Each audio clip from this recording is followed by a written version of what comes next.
Are we going to start? Yes, we're just about to begin, Mr. Keshe. Okay, no problem.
Welcome, everyone. Welcome to the 127th One Nation, One Planet, One Race for World Peace for Tuesday, July 21st, 2020.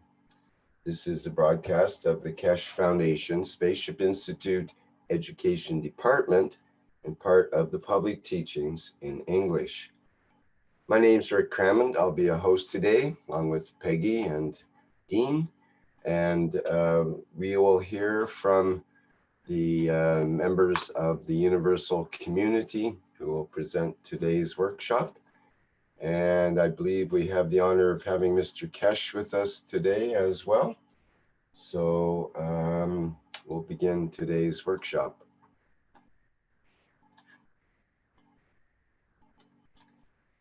Hello, Rick. Go ahead. Yes. Moshfik has sent you to present the slides for today. Yes. Okay. So that. Yes. Hello, salam, namaste, salute. Everybody, I am Shweta Anwar, UC Hindi. Welcome, my dear ones. Welcome to the One Nation, One Planet and One Race. Welcome to the Universal Council. Welcome to the universal energy of love and peace. I'm going to share something, some heart and core feeling about as we are together, we are always together, but knowingly, sometimes unknowingly. This is how I'm saying. As a universal community, we are soulfully and we are soulfully loving and sharing each other from eons, knowing and unknowingly, as because our Creator created us in this manner. So, as each of us is a energy of universal energy of peace and love, and have all the capacity to create and give or radiate the energy to all.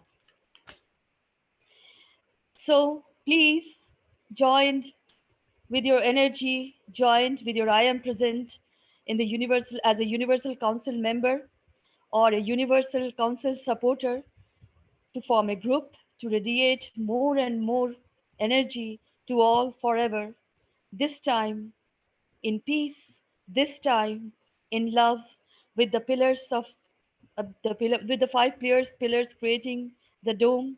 This time, the home. So, Rick, the second slide, please.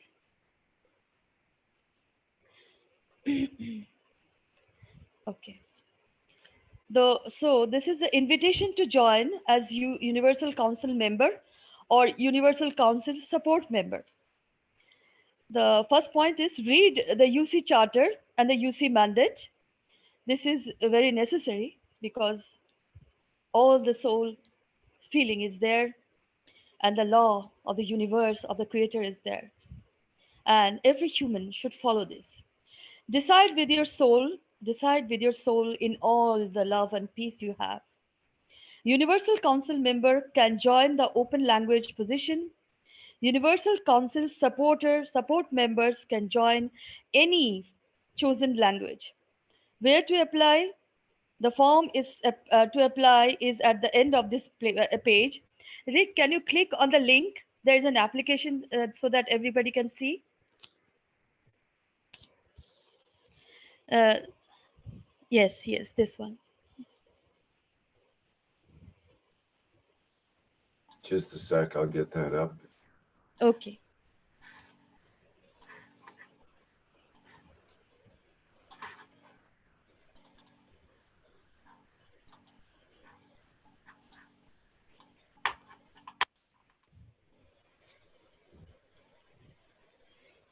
Universal. Yes. There is an application. Is there an application, Rick? Just going through the Okay. website here. Mm-hmm. Yes. End of the page is where you want to go. Okay. Here you can, everybody can see the whole page. And this is the application. This is the application. And please fill it with your love, with your peace, with your human nature as you are created like that, and send it to the foundation, the Keshe Foundation, the Universal Council, so that you can join with this beautiful energy. This is the time. Please do join. Welcome. Please,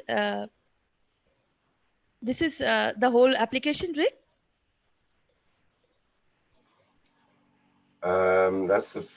That is the form, I believe, the contact form.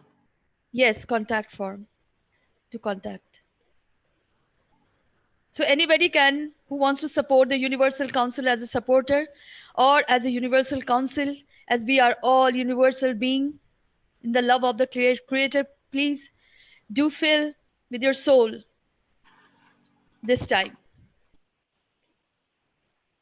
This is the beautiful time ever from eons came.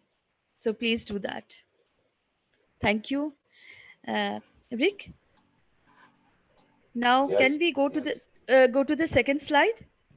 Okay, and I'll just remind people that this page is found on the Keshe.Foundation/about/UC, and that's at the bottom of the page. Okay. Yes. Okay. Thank you, Rick.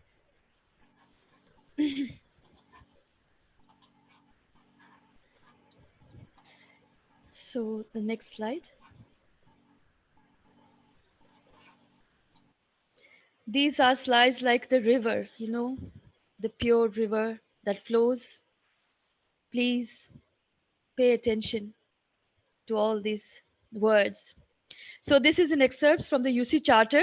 You can go through all the UC Charter, the whole detail, but this is an excerpt, and this is a beautiful excerpt taken to show you, to present you, to uh, do the awareness in you that there is everything you need.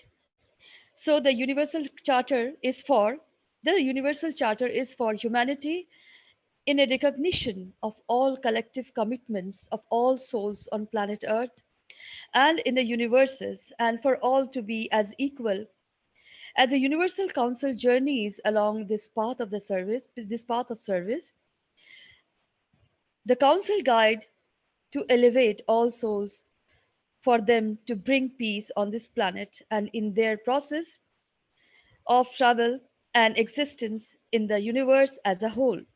The Charter provides a bridge amongst all men and all inhabitants of this planet and between humanity and the universal community through the beauty of the soul of diversity of the languages spoken on planet Earth. All souls are equal and all souls are as creators as they are created in the image of the Creator. With understanding, the Universal Council establishes this charter to guide this soul of mankind and all others so that humanity knows how to conduct themselves in a peaceful manner and in harmony with each other and with all other beings of the universes. Rick, next slide, please.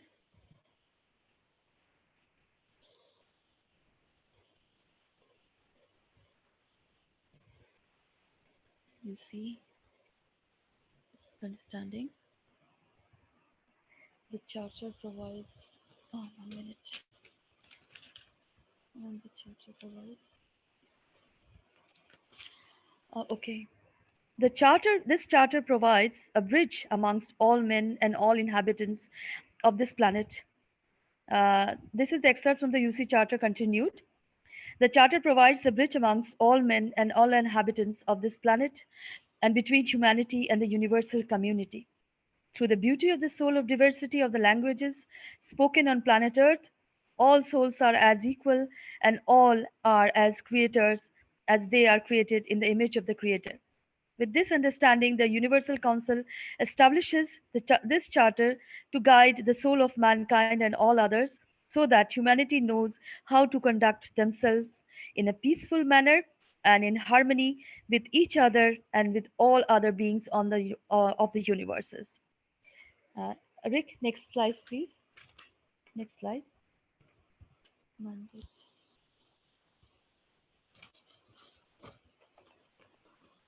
So this is the excerpts from the UC mandate. Um, you can go to the UC page and see the whole mandate, but this is the beautiful words for awakening of your soul to love you. Please pay attention. UC mandate. The soul of the Universal Council members should shine like the light of the Creator, to be the source of light for other souls and radiate the light of the beauty of the Creator and try to radiate to reach all attributes of the soul of the Creator. Members of the Universal Council are chosen by strength of their souls, alone in serving the humanity and the universal community, and never by others. The Universal Council is responsible for interaction with the universal community. Next slide, please.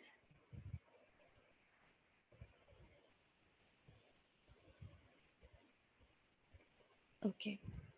So these are the links of the documents you can find about the whole detail of the UC Charter and UC mandate and uh, Earth Council Constitution and the Peace Roadmap. The Peace Roadmap is very necessary. You can go through because peace is the most important thing of everything you create. With peace, you create everything. So, and there's a contact list of the present council members, Universal Council members, those who are present and active. You can go through that and please contact and fill the application and be at service with each other. We are serving the humanity, join the energy of the universal love of the Creator. This time, this is the most important time, most beautiful time. Thank you, everybody. And uh, if there is any interaction or question anybody wants to ask, always welcome from my heart and soul, from the Universal Council. Please do. Salam, namaste, salute. Thank you. Thank you, Rick. Thank you, my dear Rick. Thank you, Shweta. I'll remind the attendees here in the Zoom chat that they can put their virtual hands up and we can allow you to speak or ask a question.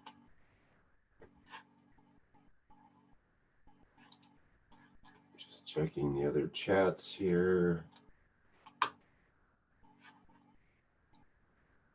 Q&A. Anybody with a question or comment? Mark, I see your mic's open. I don't think you need it to be. No, please put me in attendee. Okay, will do.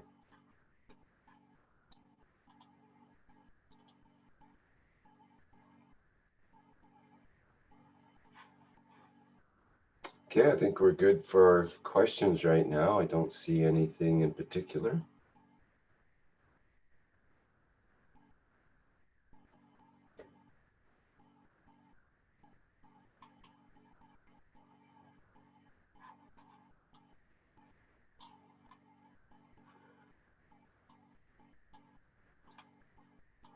Okay, do we have anything else from the UC today, or perhaps we can hear from...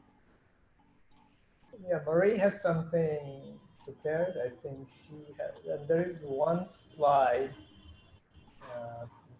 before this one, which has a title on it only, and she will talk on that topic. And I can't remember the exact I think it's in word. the end. But yes. Hello, this is Marie. I'm Universal Council member representing the Norwegian language. I think you have to go further. One more. There. So,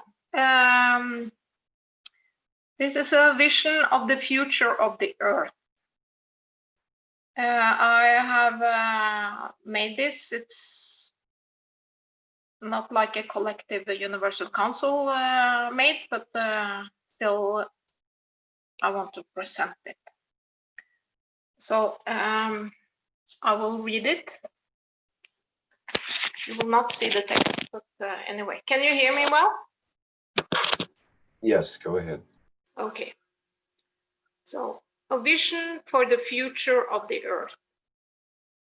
I see planet Earth return to its natural beauty, full of life, clean waters and oceans, green vegetation, woods with old trees and meadows with flowers in all colors, steep mountains with white snow, and deserts with oceans of sand. Earth with its seasons shifting from spring to summer, summer to autumn, autumn to winter, and winter to spring, with the different climate zones, which all creates diversity and beauty. Animals are living in their natural habitats. Whales and dolphins and big skulls of fish in the oceans. Lions and antelopes on the savanna. Polar bears and sea lions in the Arctic areas. Big flocks of birds flying everywhere. Ants and spiders in the underwoods. All ecosystems restored. Every animal and plant lives at peace with its surroundings. No need to eat another to survive. All are fed from the fields from the universe. There are no illnesses amongst them. All are healthy, full of energy, and live their lives in harmony, playing, running, enjoying life. The few buildings that are left from the past are of importance to tell the story of humanity, like the pyramids, ancient cities, and some monuments. Everything else is cleaned up. All roads are gone. All cables in the oceans are gone. New magnificent buildings are created as visitor centers where travelers can explore the history of the blue planet and study the diversity of all life here. Just a moment.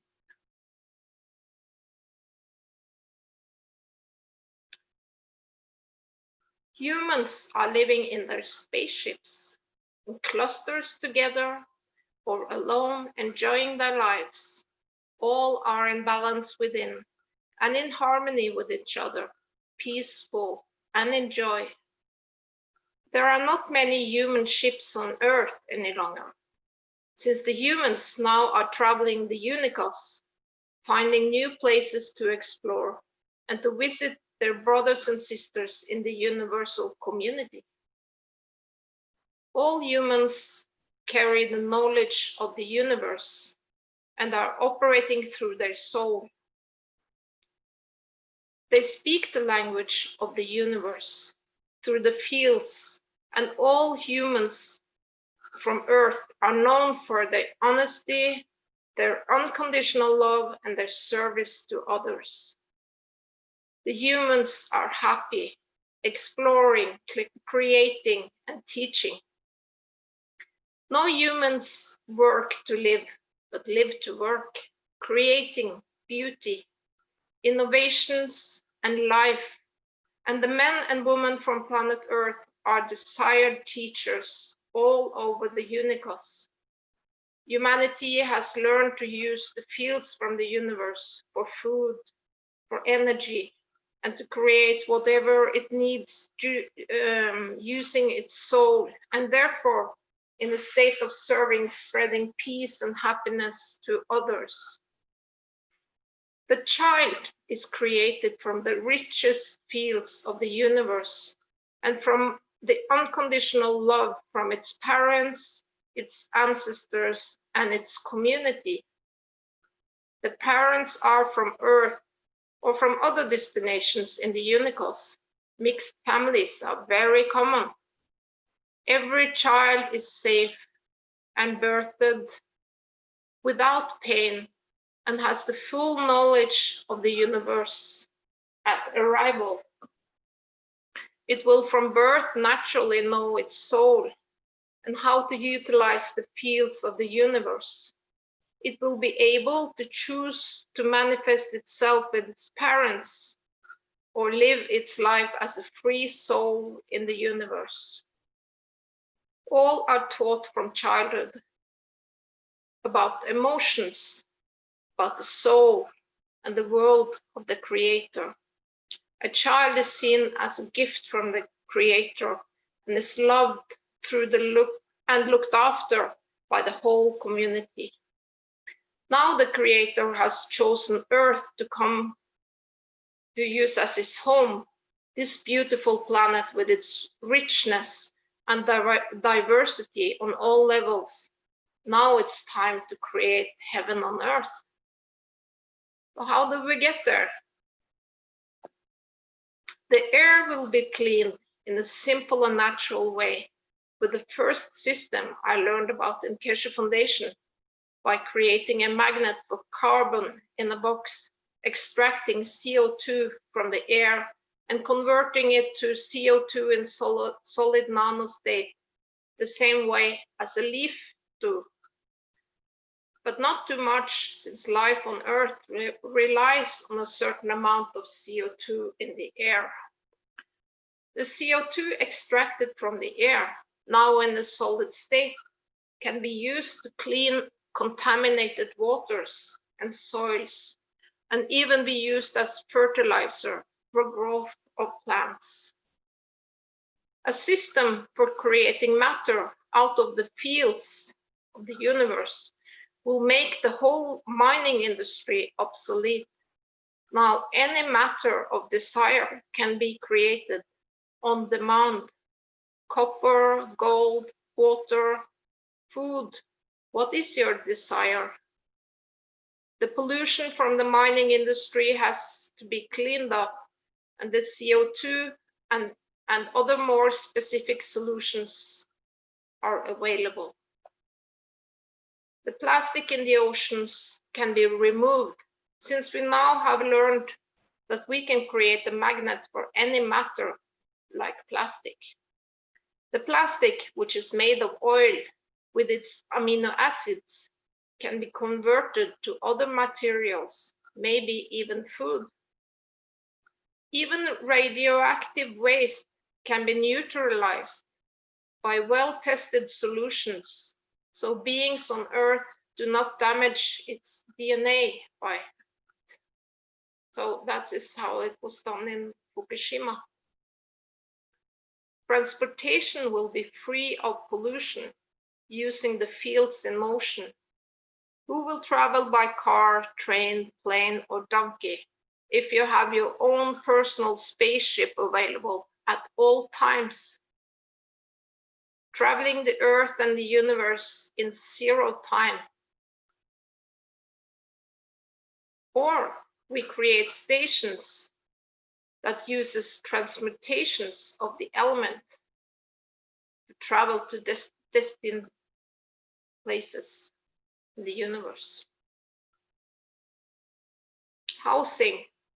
Who needs a property when you can live in your ship created by your desire, parked in the most beautiful places on Earth or in the universe? We have to clean up the mess we created, bring our planet back to its beauty. We also have to heal the soul of our planet. Mr. Keshe has shown us how pads are used on each side of the body to heal, and explained that we can do the same thing with the Earth by pouring gases into the ground and into the waters. Let the fields travel to the inner core of this planet to add to the field strength of the Earth. And then we have to let the planet heal and restore itself at its own pace. Nature is perfect beauty, in diversity, in colors, in balance. Nature will restore itself. The forests will grow with its trees, bushes, and flowers. The air will be clean. The animals will return and create their perfect ecosystems. And it will rain, it will hail, it will snow, the sun will shine, and the wind will blow. And we, the humanity, will be proud when we say, I come from planet Earth. Thank you.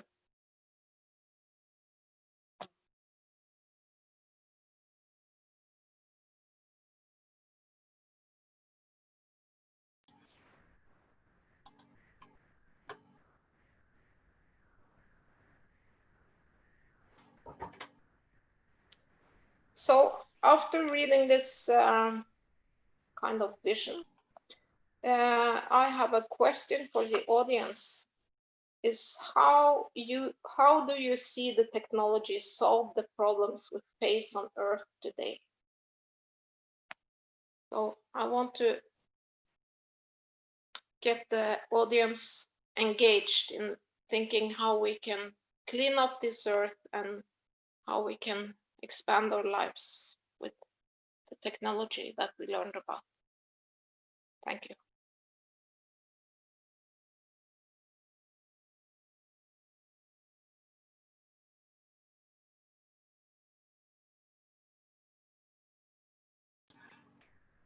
Okay, we have a hand up here from Jackie.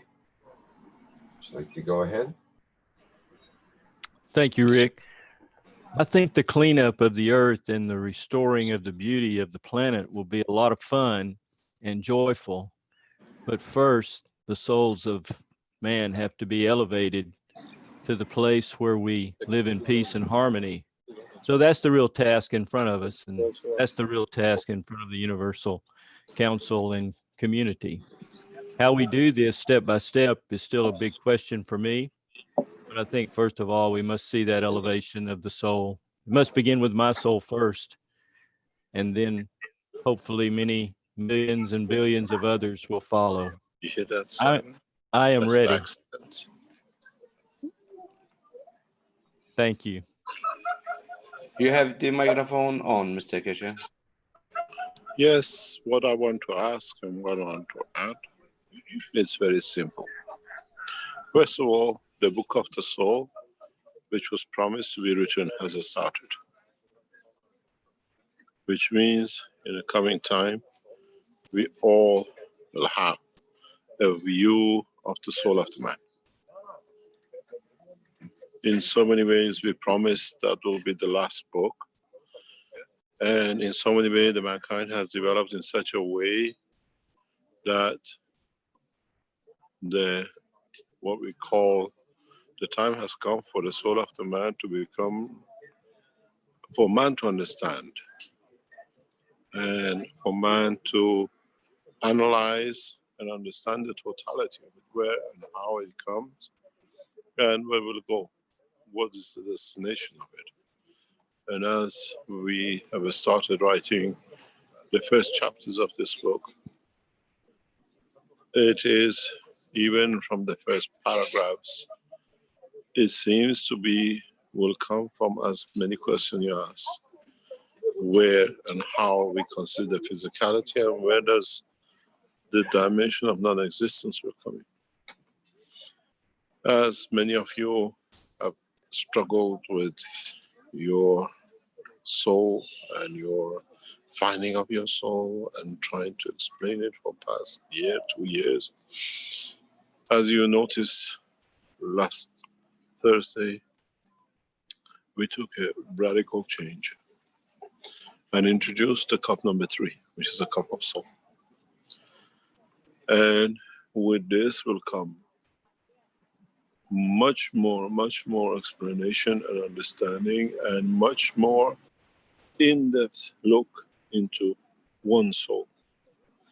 On Thursday, we'll open this in a much deeper way that you can physically see, understand, and comprehend what soul should be, how you should be able to communicate with it, how you would come to be part of it.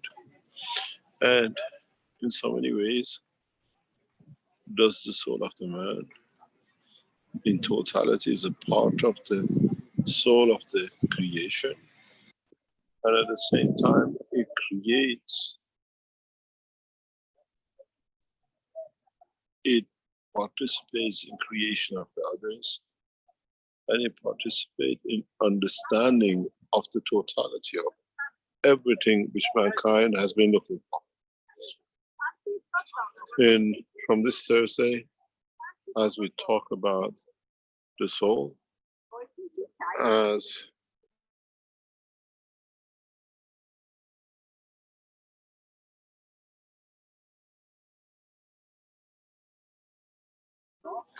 we come to understand more this week about how to create the soul of the earth, how to create the soul of the man, how to create the soul of what we call vertical people, and interaction with all of it, how we can benefit by it, that we learned in a very rapid way that we use the soul of the man to feed the physicality of the man, and with it will bring the changes we've been waiting for. As I said, on Thursday, we will extend this knowledge to the point that we go to complete the cycle of the what we call life on this planet. As I said in the teaching yesterday, we have to do this as we see huge calamities ahead of us. And it's in a way preparing just in case what is taught will become reality. What we thought will become the true existence in a way that mankind existence become endangered. And with this new teaching, with this new level of teaching, we go back in a rapid way into space development, into what we call new systems for agriculture and the rest, that in a way developing a space agriculture, not earth agriculture. And we develop this in a very rapid way with everything we have. And we directly go for the soul of the universe, and then from there on to see how mankind will decide to improve himself, to develop himself. And as I said, there were a number of things which had to happen, and more or less it has completed. There are a couple of more things to take place, take shape, and we shall see the beginning of the world peace in an interaction with the universal community. We have a timeline to meet, and during this time, we elevate the soul of the man. And by systems which you carry, you will build, you elevate your own soul.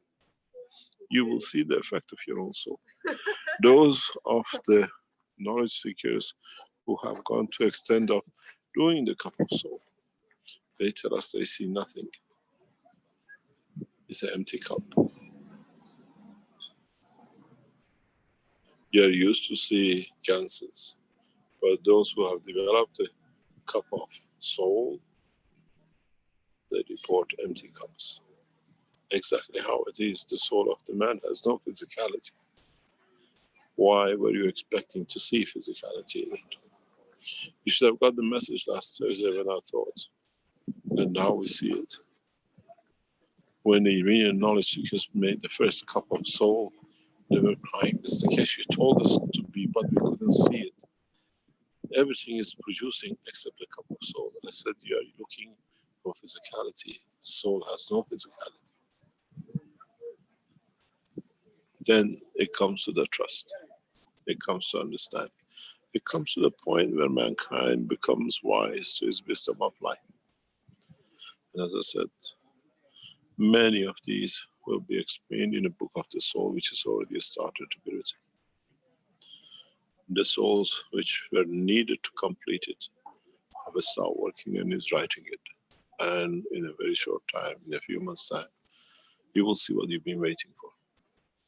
And in so many ways, by the time the book of soul is written, the soul of the man will be wise to his totality.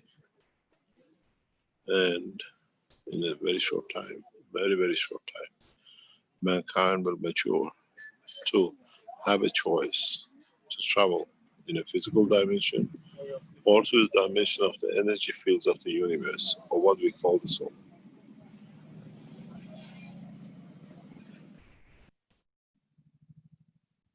It's a wonderful time for those who wait and have been waiting for this to arrive. As I said, the soul we've been waiting to arrive has arrived, has been accepted. And from today, we see its beauty is what I call dedication to bringing peace, not only on this planet, but across the universe for mankind.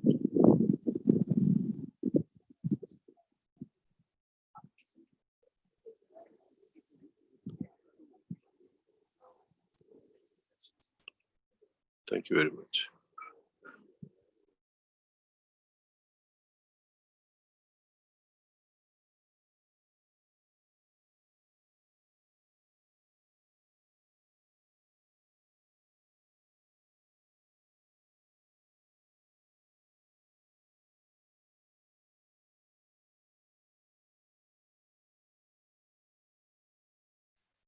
Thank you, Mr. Keshe. Maybe we should go back to that last question, which is, how do you see the technology that we learned in Keshe Foundation solve the problems we face on Earth today? Could that be something to discuss? Thank you.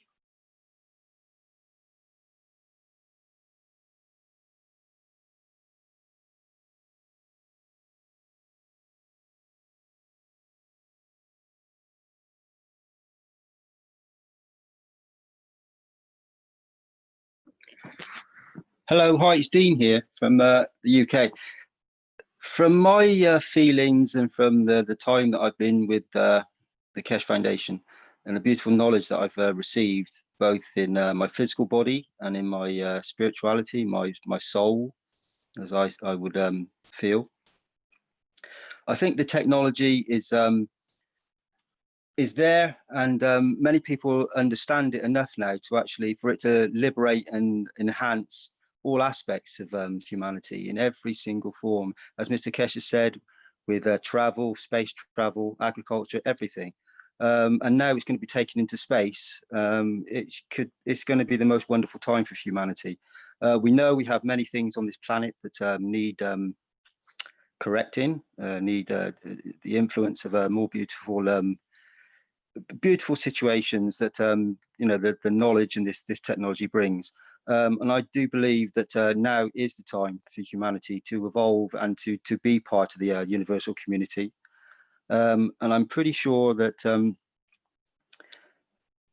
there's going to be different groups of people from different places that will resonate with it and some will not, but that's okay because all souls will find their own balance, and it will all be fine at some point for them and for everybody else within the communities. It will just work. All families come together in the end and will be as one, and this technology will be used, I believe, throughout. It's already used throughout the universe, but throughout this planet and all over this planet. And the technology that Mr. Keshe has brought forward is just magnificent, so wonderful, and it needs to be used in the most beautiful way. I know there's many technologies to come that will be a thought. You will think something and you'll have it instantly for yourself, you know, for your family. So we won't need all this matter state on this planet.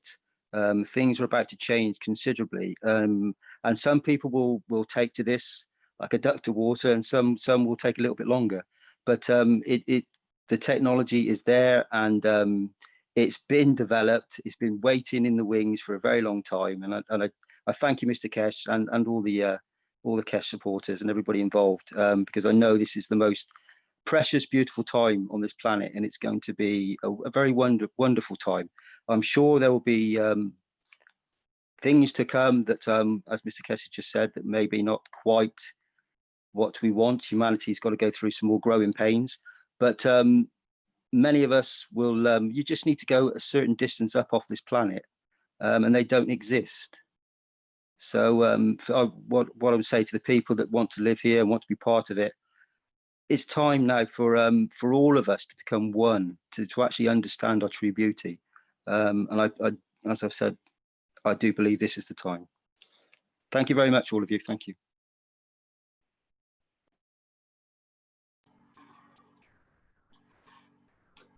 Thank you, Dean. We have Ike with his hand up here.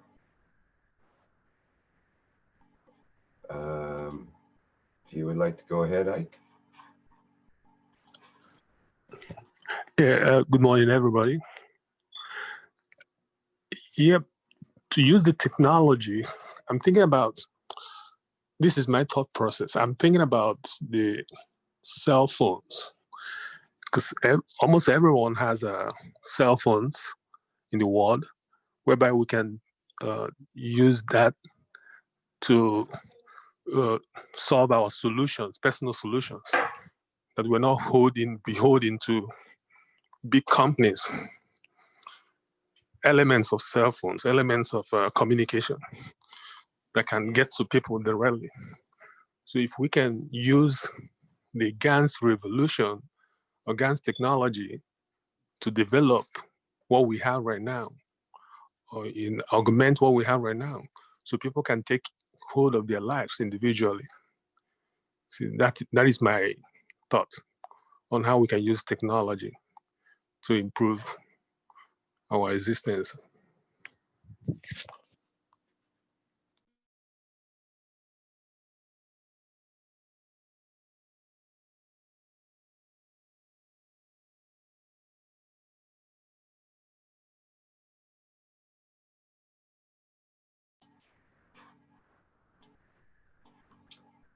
Okay, any other comments or questions here?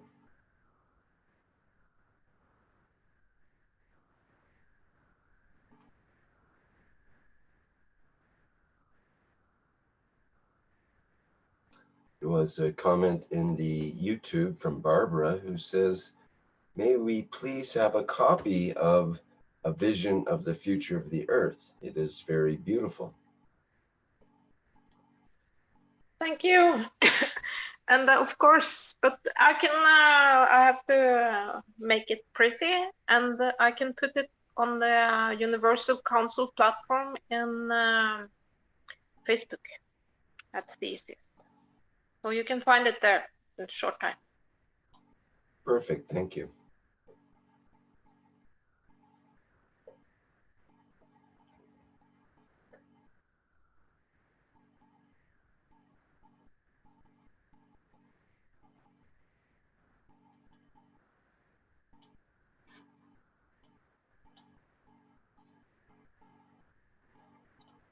Well, I guess I could add something that came to mind when we talked about the technology and how it could alter things on Earth.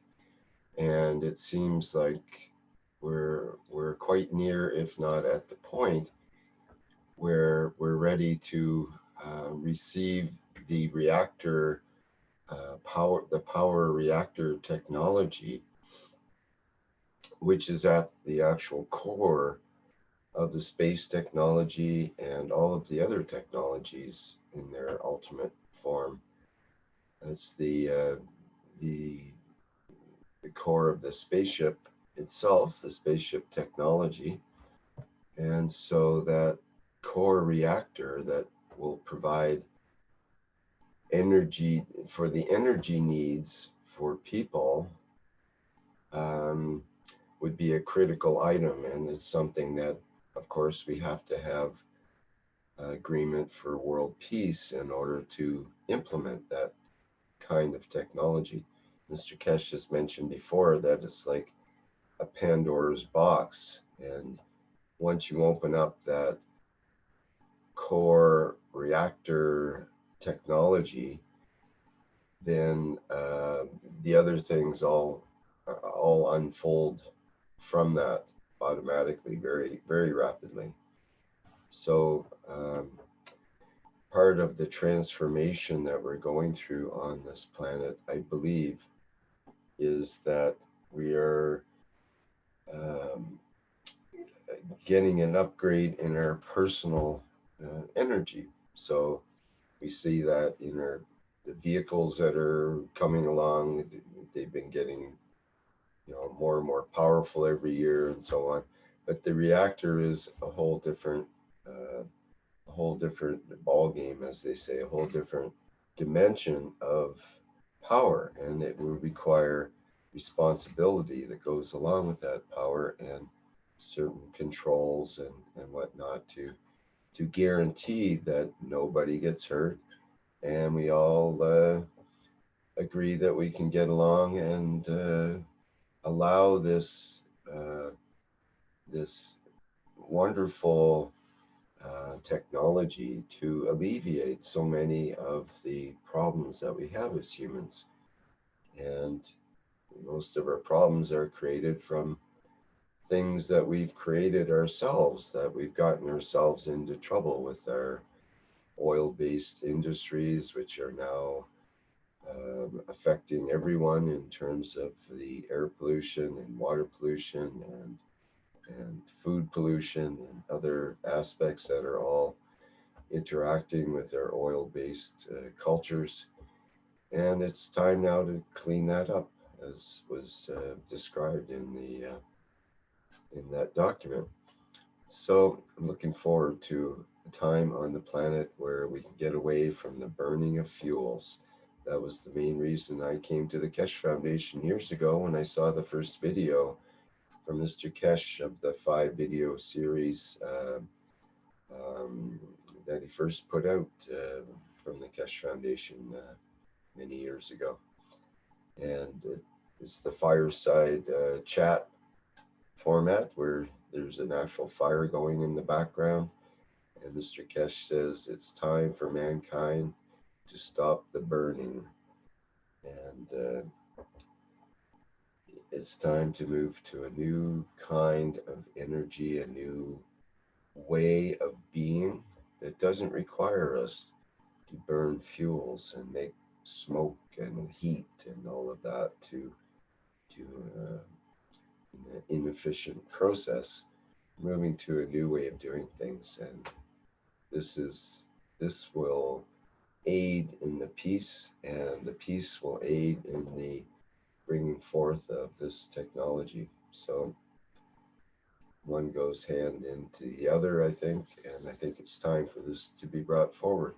So looking forward to that.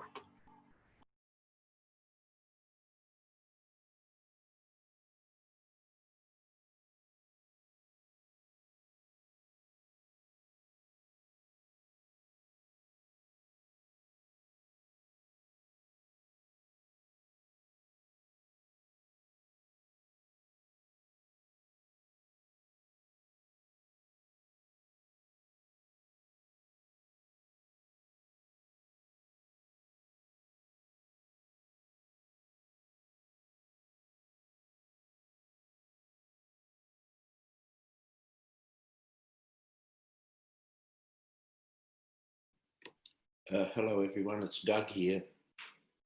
I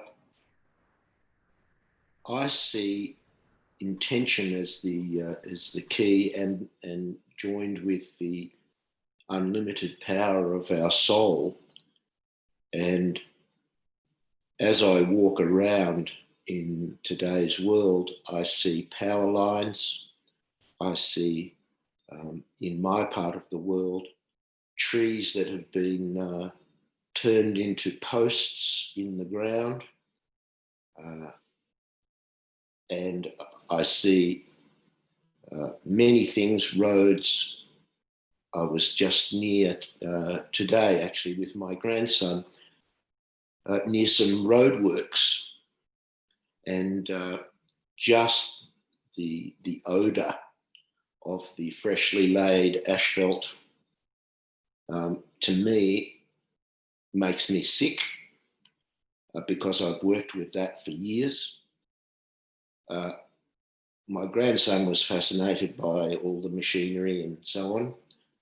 And I was just explaining to him that all of this is poisonous. And with as our souls come into alignment with the universal community, our power increases. And, you know, I can envision a time when we can simply think about turning the lamp posts or the power poles back into trees, where we can take a lot of the roads, I have noticed, follow, you know, natural or easy pathways, which were once water courses perhaps that have been covered over. So, you know, with the power of our soul, I can envisage a time where we can return those rivers, rivulets, creeks back to the way they were before, and without necessarily any matter state involved in that process. My vision is that we can, you know, as we think it, and as our soul has unlimited power, there will come a time where we can just walk around and imagine what we would like to see around us at any given moment, and it will change to that vision. And if our vision is beautiful, then that's exactly what will happen. It probably would seem like magic to us even now, but, you know, I can envision a time when that's, you know, that's a natural process. a simple process. We just think beauty. We think what we would like to see instead of a clunky power station or a big superhighway. We can see a beautiful river. We can see riverbanks and birds flying. No need for them to lose their habitat. The holes in the ground from mining, simply by at the power of our thought, turned into beautiful lakes with swans and ducks and beautiful trees and plants growing around the edge. Just creating beauty through the strength of our soul, and that's the vision that I like to keep. And I don't think it's that long away, even if I can see changes within myself right now that, and bad habits and things which I know I've fallen into through my life are slowly fading. And that means my soul is elevating. And the more I come into alignment, my physicality comes into alignment, the more powerful is the strength of my soul to do, to beautify everything everywhere. And if everybody, or when everybody is doing that, what a beautiful tapestry, what a beautiful joining of one beauty into another beauty. Suddenly the world, changes. So I won't linger longer, but that's my vision. Thank you, everybody. Good morning. This is Azra Yusuf Farsi. There is a beautiful phenomenon in nature that for many years scientists were curious, how is this happening? When you see a flock of birds or a school of fish, suddenly you see them all move at one move. And for a long time, scientists thought maybe they have a leader, and the leader just signals them to move in one direction or another. But then they found out that's not really the reason. They all move in one direction because they're all connected. They're all actually one. It's not from one to the bottom, it's bottom up. Mr. Keshe talked about something which was very close to my heart. He was talking about driving in dark, and he was trying to see, he turned off the light to see if he can see, and he couldn't. And actually this is the fallacy the man has, that we are the one who has it all.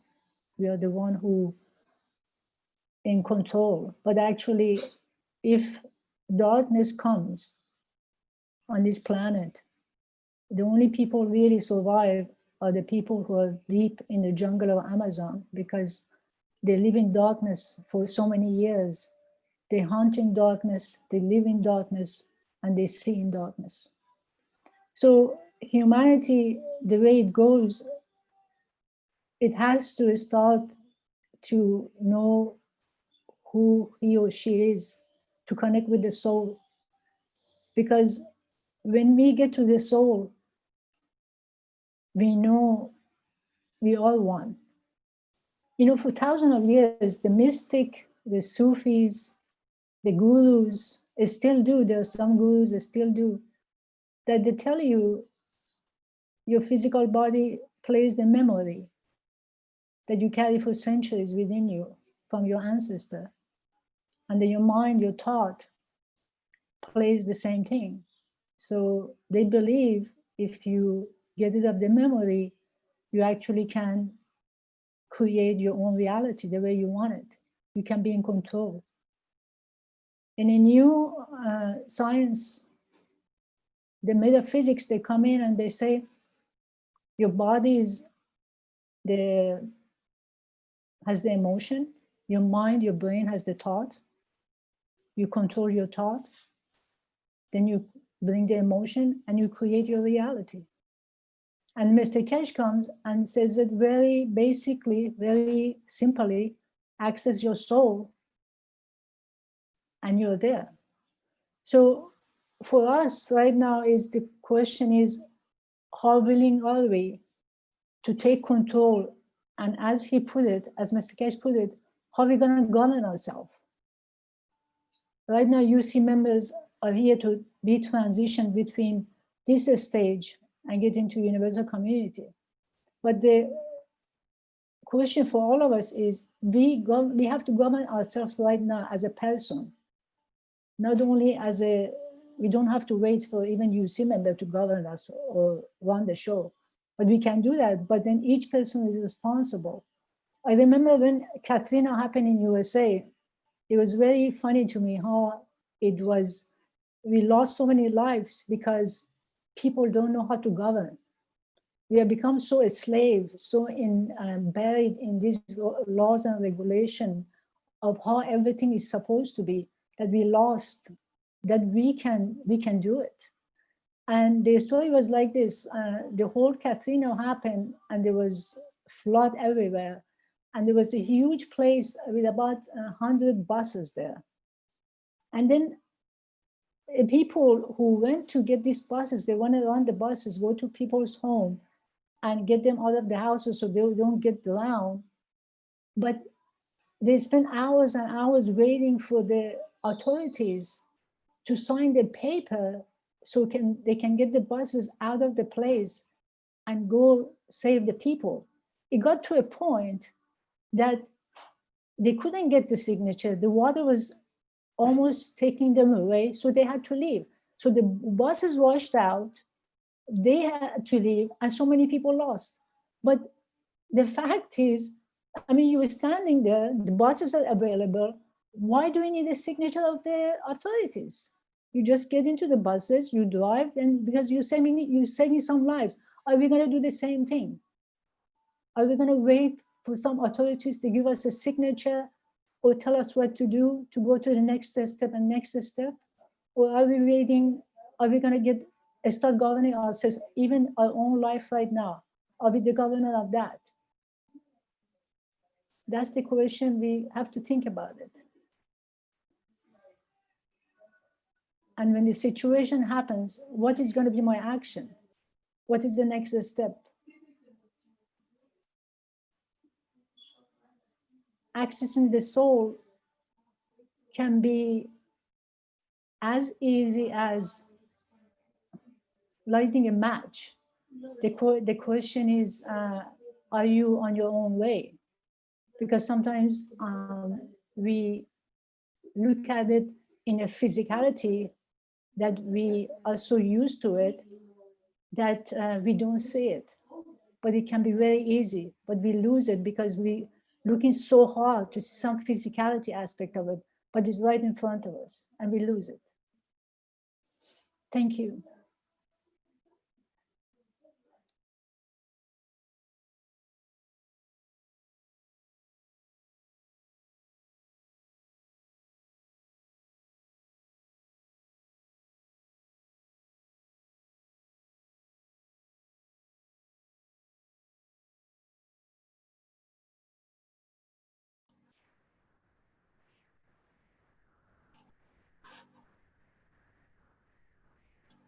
Okay, is there any other comments from our attendees or panelists? There's a couple of comments in the Q&A.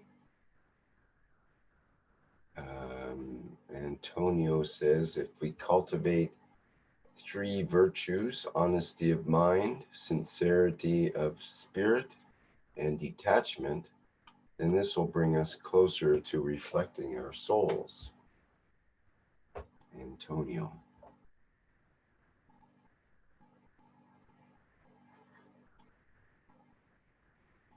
And we have a comment from Mark in the chat. Like the fabled genie in a cup or bottle to serve humanity, Mr. Keshe asked the governments 15 or so years ago to share this technology with mankind. Although denied and delayed, now manifesting for all of us to enjoy the freedom the Keshe plasma technology brings for all souls on this planet. Thank you for persistence to enforce the world peace.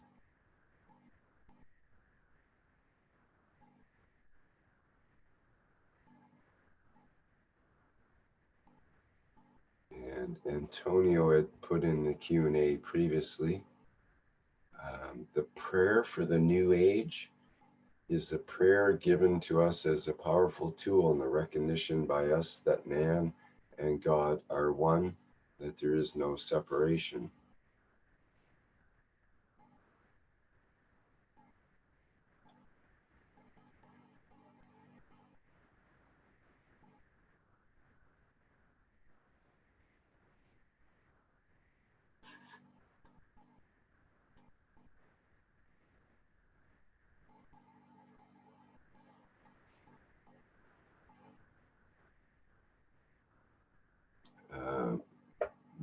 Mirius in YouTube says, we individually must become the highest authority in our own conduct. This is the charge. This is the change we must grow into.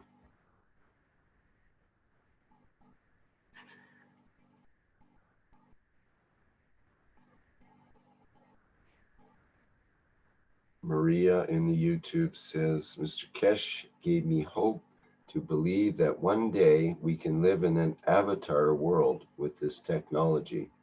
Eternal gratitude, Mr. Keshe.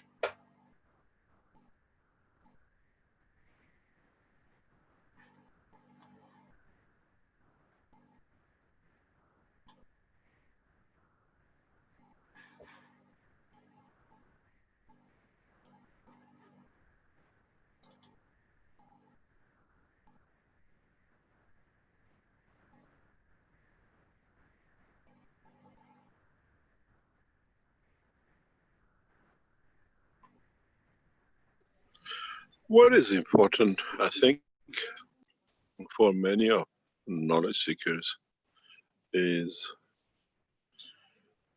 the question which has been sitting with us for a long time. Do we go for full space development to teach how to make the flight, or do we go through the space development through the soul of the mind?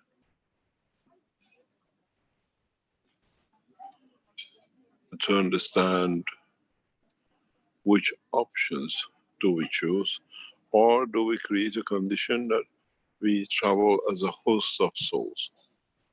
In the teaching in the past, we have referred to this, where a trusted soul accepts many souls to travel the span of universe and deliver souls at the point and destination. Maybe from one universe to another. Or are we looking for a shortcut by a few pieces of metal, trying to increase and elevate our souls to understand more about ourselves, more about the environment we have created, which is not visible and tangible to us. Many times people speak about parallel worlds. Of course they exist, but in parallel in the strength, not in different dimensions of the same. As much as you have a parallel world in the dimension of strength of the vision of the man, there is a parallel world which is above and below, and many levels, depending on the strength of the observation of the, or detection of the, what we call the existence or the being. New questions, new dimensions will open up. Don't think that by the time you make the cup of soul, and the rest of it, everything will be answered. No way, by no limitation and by no understanding. It will create a bigger mess, a bigger dimensions to understand. To find out that you can love in different dimensions. You can find out that you can share in different dimensions.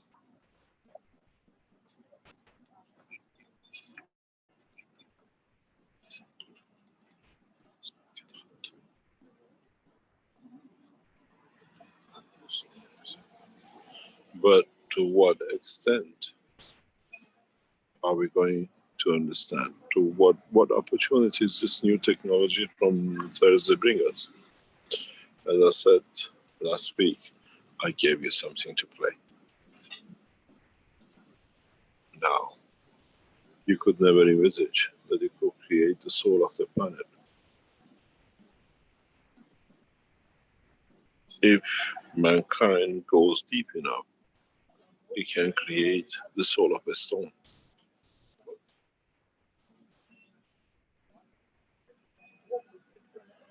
And in so many ways, what we have promised and what we wanted is far beyond the reach of the world.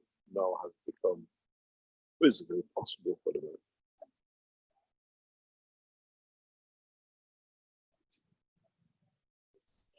But what we find out, one of the biggest problems for man from now on will be the clergy.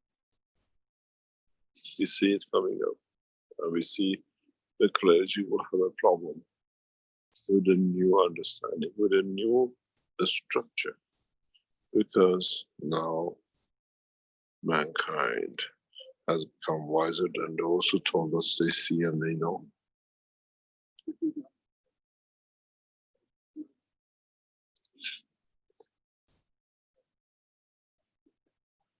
Do we, or shall we extend the knowledge, or do we keep to the limitation which man has been accustomed to for millions of years or thousands of years? The decision has been made that man will be elevated, and those who are present in this process of elevation will see many things, but they will see to the limitation and not all, because to understand the totality of is beyond the comprehension and understanding of the man at this moment, and maybe for thousands of years to come.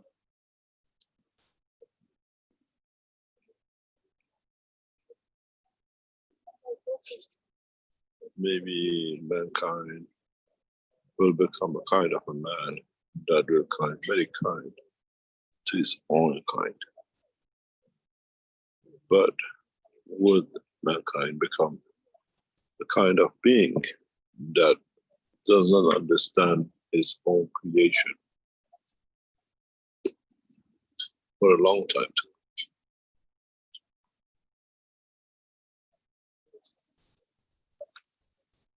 As we said before, we have entered a new era. This soul we've been waiting for a long time to arrive has come and has been accepted.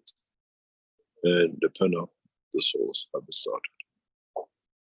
To what extent we shall release, it depends what mankind can understand from it, and how much the mankind is ready to share to comprehend the totality.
You're still there, Mr. Keshe? Your microphone is muted.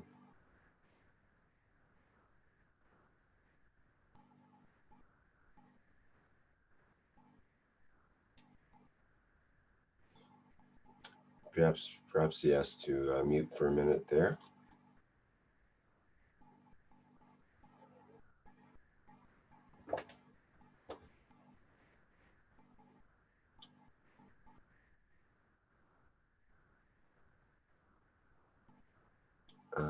Antonio wanted to present the prayer for the new age in the Q&A, which goes like this. I am the creator of the universe. I am the father and the mother of the universe. Everything comes from me. Everything shall return to me. Mind, spirit, and body are my temples, for the self to realize in them my supreme being and becoming. I think that's the end, my supreme being and becoming.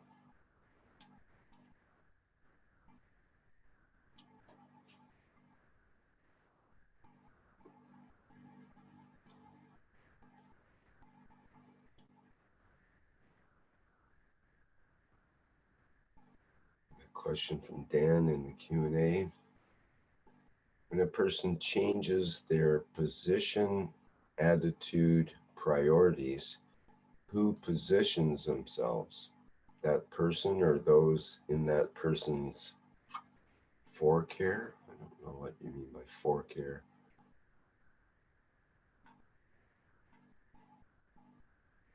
And another question from Dan. When a soul changes the conditions of the environment created with the other souls, how does it affect the environment for others?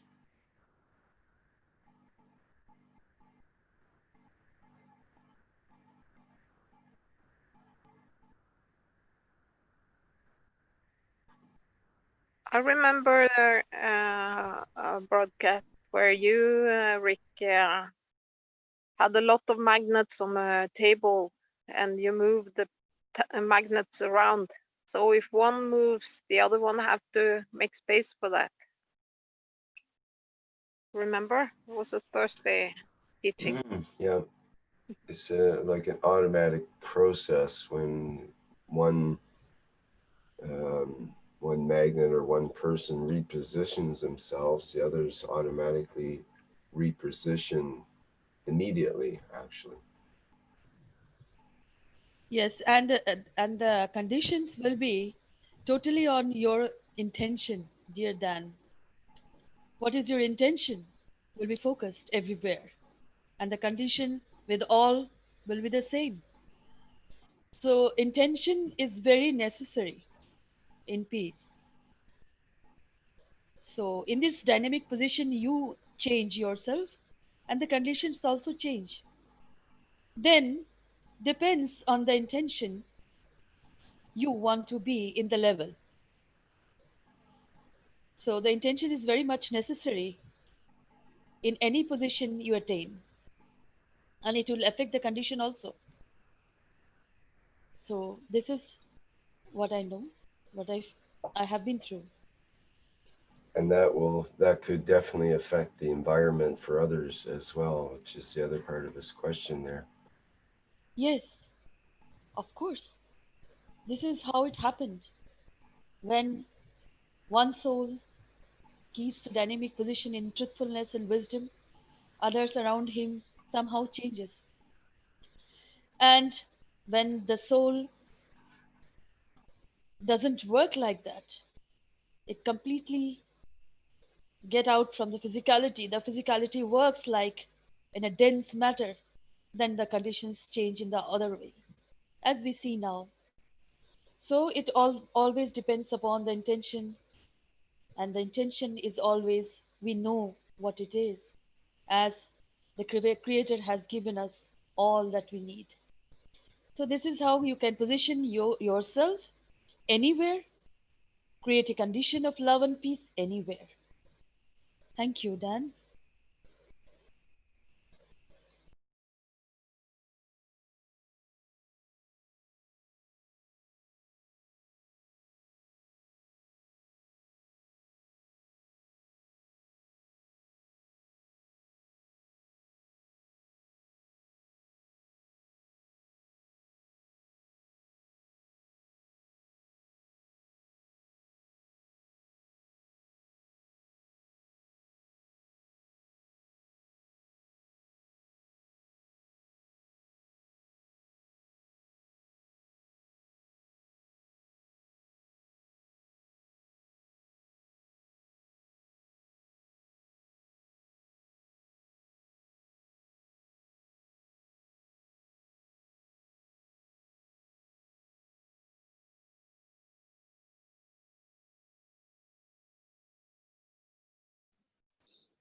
Hello, everyone. I always remember Mr. Keshe saying once that, or many times probably, that he could change the position of the planet with a reactor the size in the palm of his hand. I believe that reactor could also be the soul. So the universal community move around outside of the planet, and I'm sure they're on the planet too, as we all know.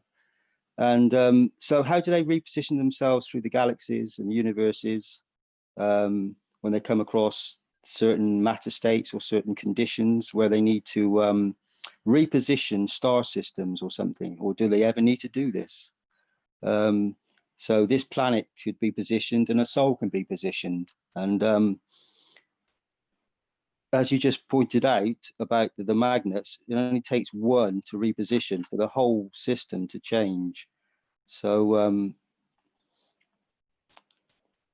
it only takes one soul to reposition themselves to move humanity, a larger group, the universe. So collectively, if we all came together as one, that could be a very magnificent, beautiful thing to do for humanity and for the universal community throughout the universes. This would be a very beautiful thing to do. And I'm sure we have that ability within us already. In fact, I know we have. It's just a matter of us, just a plasma condition that we need to condition ourselves and think of with our intention and with a thought as one. If we're all one soul, one being, we come together as one, we become that light and we can change anything. Thank you.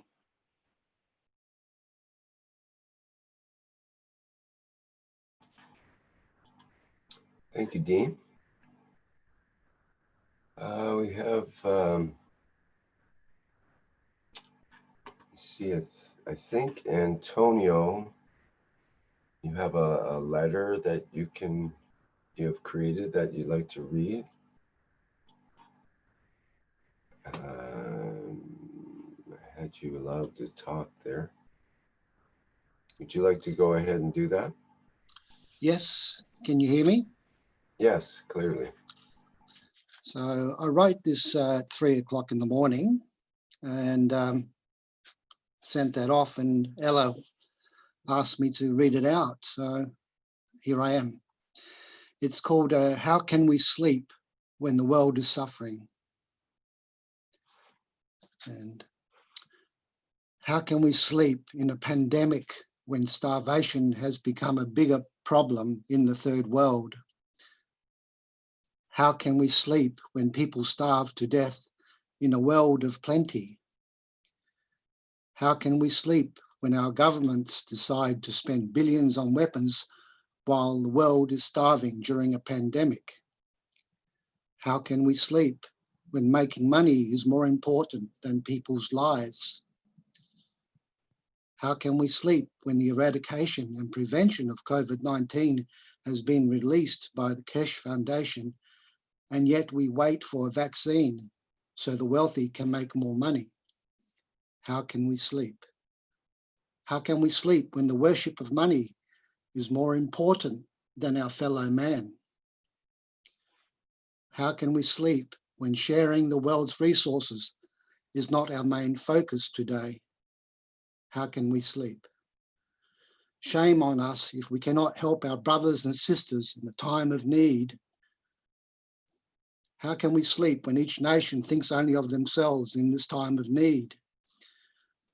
Share the world's resources, and then trust between nations will become a reality. Share the knowledge. We have the solutions now. Share and save the world. That's it.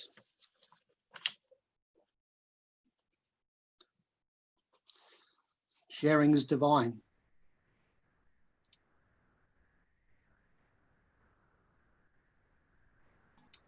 Thank you.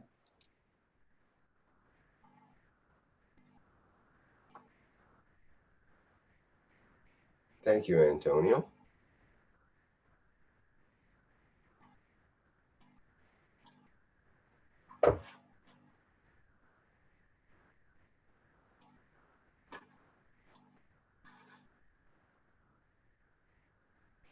Okay, I think we've got all the questions covered currently.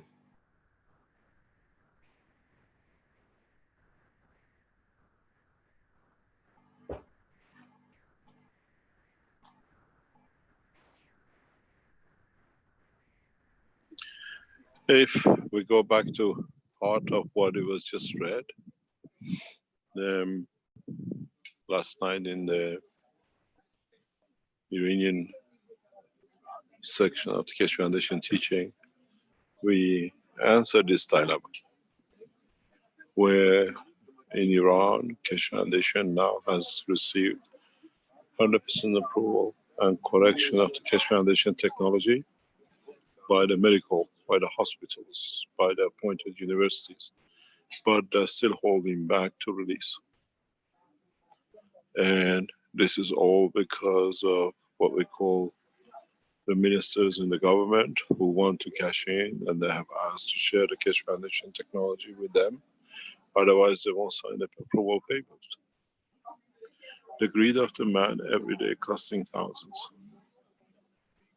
And we directly address to the Iranian president and his ministers and his cabinet that how their greed has caused and is causing so much mayhem. And at the same time, the extent of it is that the Office of the President and Ministry are going out to the government saying the technology is not acceptable to them till they receive the shares of the corporation. Even what we shared with humanity free, they want to make money out of it. And as I said, when you know a nation is coming to this end process as a government, 100% Rouhani has reached that level. And it's amazing how they are maneuvering around. I mean, the automation has been given, the ultimate goal by the Office of Iran, that they have to go and announce it. They've been given till Thursday, Friday to decide. Every day, according even to the president himself, 25 million Iranians are contaminated. And he does not care. Even the leading universities and institutes and hospitals confirming the correctness of the technology. You give us shares of the Keshe Foundation in Iran, we tell you yes, it's correct. Piracy. Literally piracy by one of the world leaders.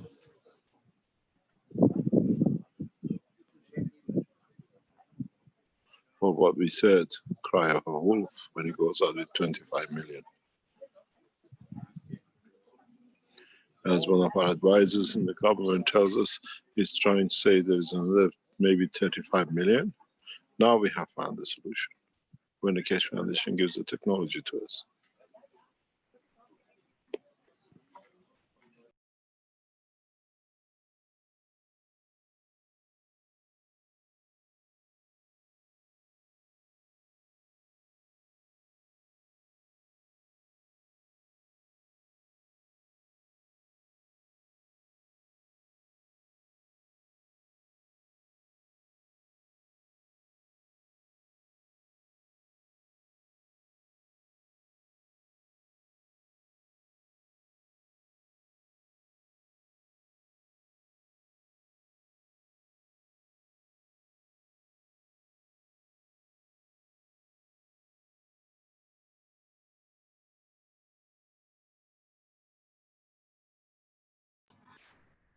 Hello, Mr. Keshe, are you still there?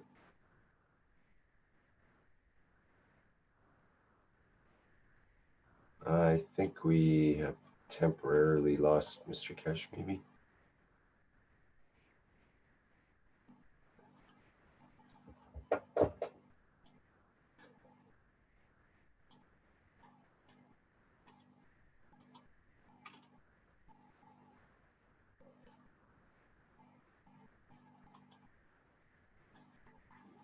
You didn't lose me. I went silent. I finished. Okay.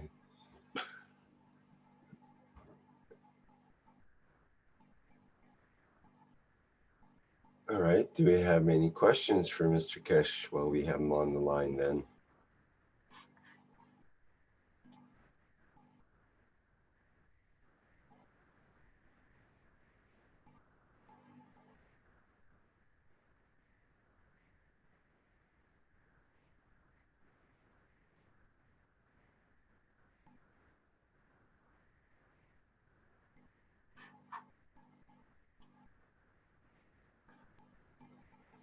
Dan mentions in the chat, what gift do we have to offer Mr. Keshe? Because he always gives us gifts.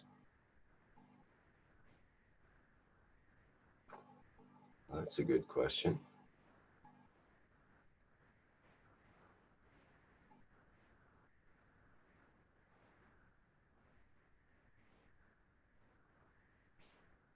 Hello. Hello, everybody. Hello, Mr. Keshe. Um, just so amusing to hear all that, really. I think that when some leaders' consciousness is so heavy with the burden that they can't even move. I think they have way to go up and up and up to be able to move, because they cannot move, they are paralyzed, they cannot imagine the changes which is coming. It was so easy to continue their way. They just don't know any other way if they change. It's a pity for them. They don't know what they lose. At the same time, they cannot imagine that they can lose anything. It has been so easy to win for some people in some nations. They are very easy to win on some nations because they are concentrated on some other things which has value for them. So they want to lose that. They are just with their friends, and maybe they are afraid if they start to move, the others would create problems for them. That's pitiful. We really have to pray for them. Really, they need it.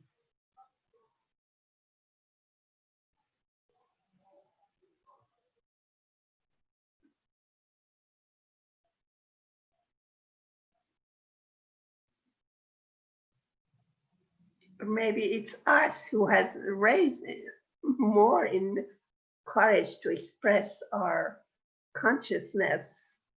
In a way, it's a felicitation to our restful selves that we can clearly see that they are in such a pitiful state. So maybe it's us who has been able to see clearly now. So it's really sure for me that I pray for the elevation of these people.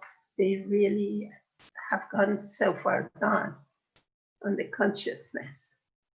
Because when it's a matter of life of people, the people who are mostly good human, that's really, they are far down, or maybe it's like people who are in sleep or drugged or some, maybe they are in drug for easy power they got. Every year, every door is open. They take and take and take.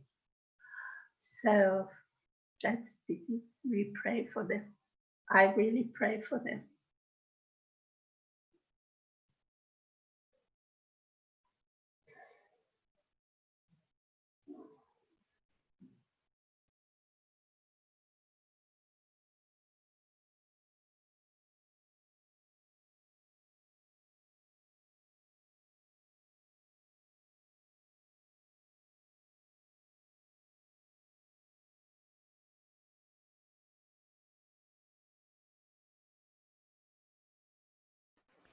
I just want to add something here.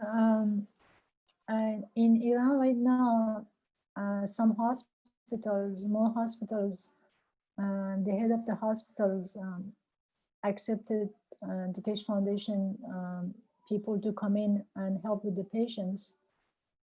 And actually by doing so, they're putting their own life in danger because the nurses, some of the nurses, some of the doctors, they're already using the technology, and over there, all the hospitals, they have to be under the supervision of the health ministry and the laws and regulation. And now Keshe Foundation people, they're working around the clock, and they actually, some of them travel about 2 hours in the morning, going from one city to another city to the hospital.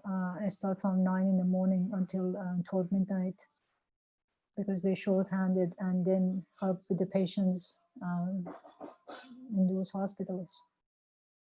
And by doing so, anytime the health ministry can come and even arrest them, because that's not something they have okay. But these doctors and nurses know the fact that these patients in ICU, actually they're dying. And when people go and start the GANS system with them for Corona, and these people get well. And then more hospitals are joining now to adopt the technology as part of the processing protocol for coronavirus.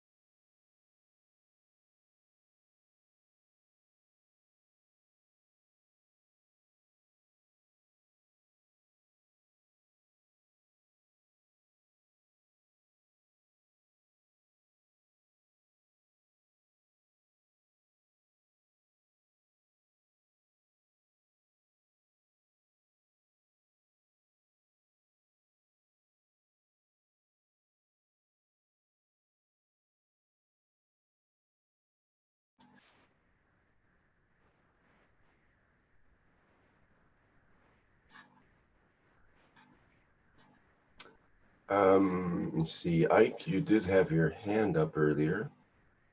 You still want to speak?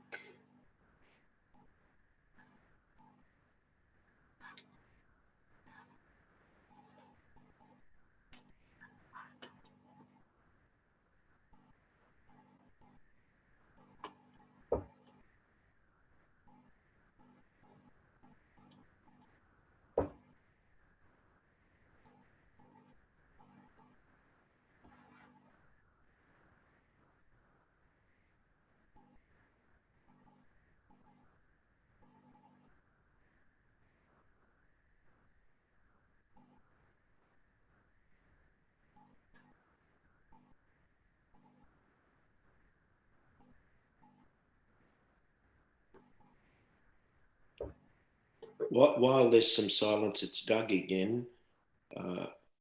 It came to my mind how Mr. Keshe talked about Tesco, the department stores in England, whereby no one was allowed to trade after a certain time on the weekend or Sundays, and how by civil disobedience, the company, knowing that people wanted to be able to do their shopping at that time because they had no other time, they were working through the week, they began to open their stores and pay a £200 fine. But the people poured into their stores and they made millions of dollars every day. And when the inspector from the government came around to fine each shop £200, they just paid it. But the end result was that the government, through the power of civil disobedience, simply had to go along with the desire of the people, and they just took a pen and changed the laws and said that shops could open on the weekend, on Saturday and Sunday. So that can well apply to any stubborn governments. And in Iran, there seems to be some stubbornness. But I think the Tesco principle, or the Tesco example, is at work there. And very shortly, the stubbornness will have to relent, because it's obvious that's what the people want. The doctors want it. The other tier of the government in Iran has asked for that to be so, and I think it's inevitable. Thank you.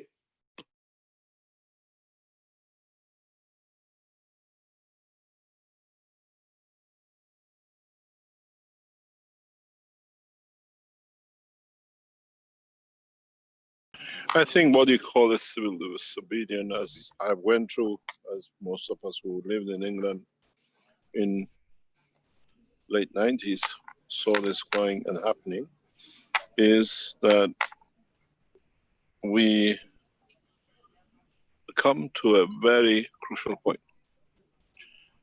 On Thursday, Keshe Foundation will release the report. It's a very simple. Most of the Keshe Foundation knowledge seekers know most of it. But it's your responsibility to distribute it around the world. This is what they call one nation, one planet. As it's in one nation, it's your responsibility to plaster it everywhere. Because by the time you send this out, we hopefully, with the pressures from the Iranian leadership, the hospital will release the medical code of conduct, which means we become applicable across Iran. And then maybe that was the wisdom behind it, that when it comes in the hand of people, by that time they confirm the correctness of it, then government cannot stop. I was looking at this yesterday when we were talking in the Persian or Iranian section, that maybe this has been the wisdom. I knew such a breakthrough will be imminent when one person moves out of the Keshe Foundation. That move completed, and we expected the rest to complete. And in that process, for a long time, we were aware that this will happen. And now everything has moved. Every point of our prerequisite to be known internationally is completed. And I'm pretty sure, when we release this as a special edition of the Plasma Time on Thursday, which the head of the Keshe Foundation is working on, this will bring a major breakthrough for all of you. You wanted what you call civil disobedience. This is a collective man sharing knowledge to overcome. In a way, we go to become the leading nation as one nation. And it'll be fantastic to see how the World Health Authorities will react. Somebody's microphone is open. Please close your microphones.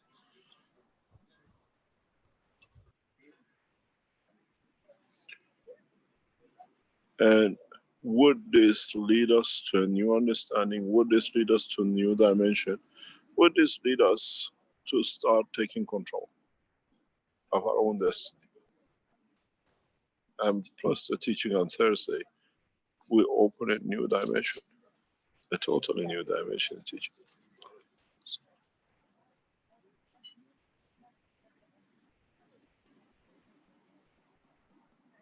So, do we need civil unions, or do we need to share the knowledge we have freely, that in a way makes the government irrelevant?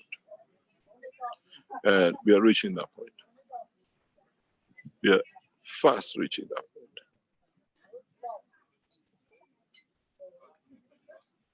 And then it goes back on your responsibility with a YouTube blank, your channels with the YouTube allowance, Facebook, and all the people who've been what we call slaves to these masters will go attacking and closing things down. You have to find out new ways to share this knowledge.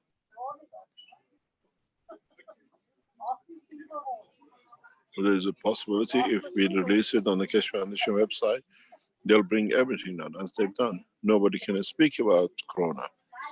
It's the job of our webmasters and the management of the Keshe Foundation to find a safe way that this journal especially can be aired on Thursday in a safe way.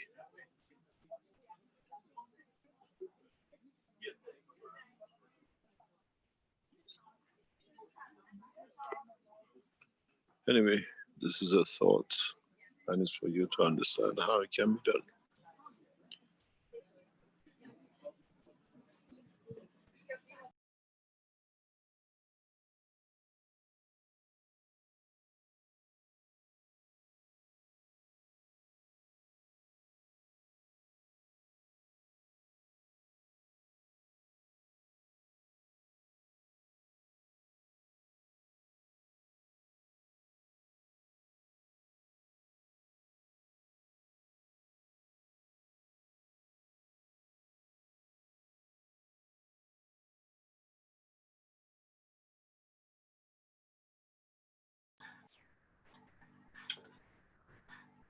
Thank you, Mr. Keshe.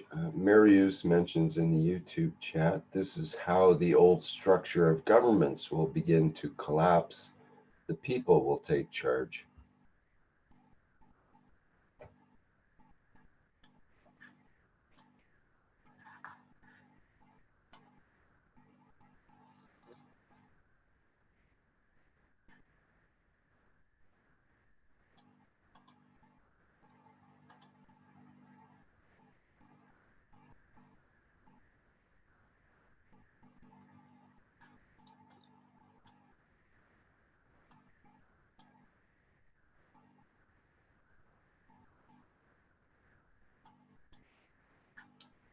And in the Q&A, Antonio mentions in response to, I believe, the question that came up of what we can give to Mr. Keshe, and Antonio mentions our service is what we can give.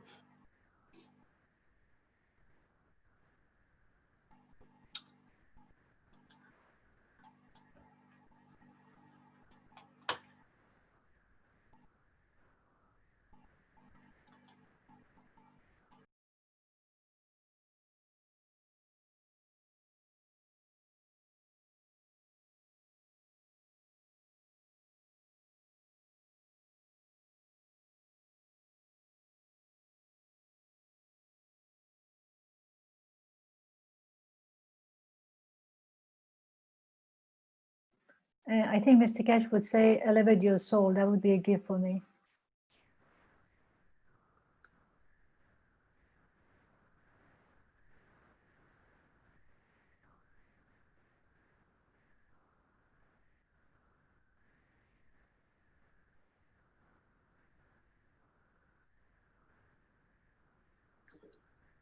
Azar, it's Dean here.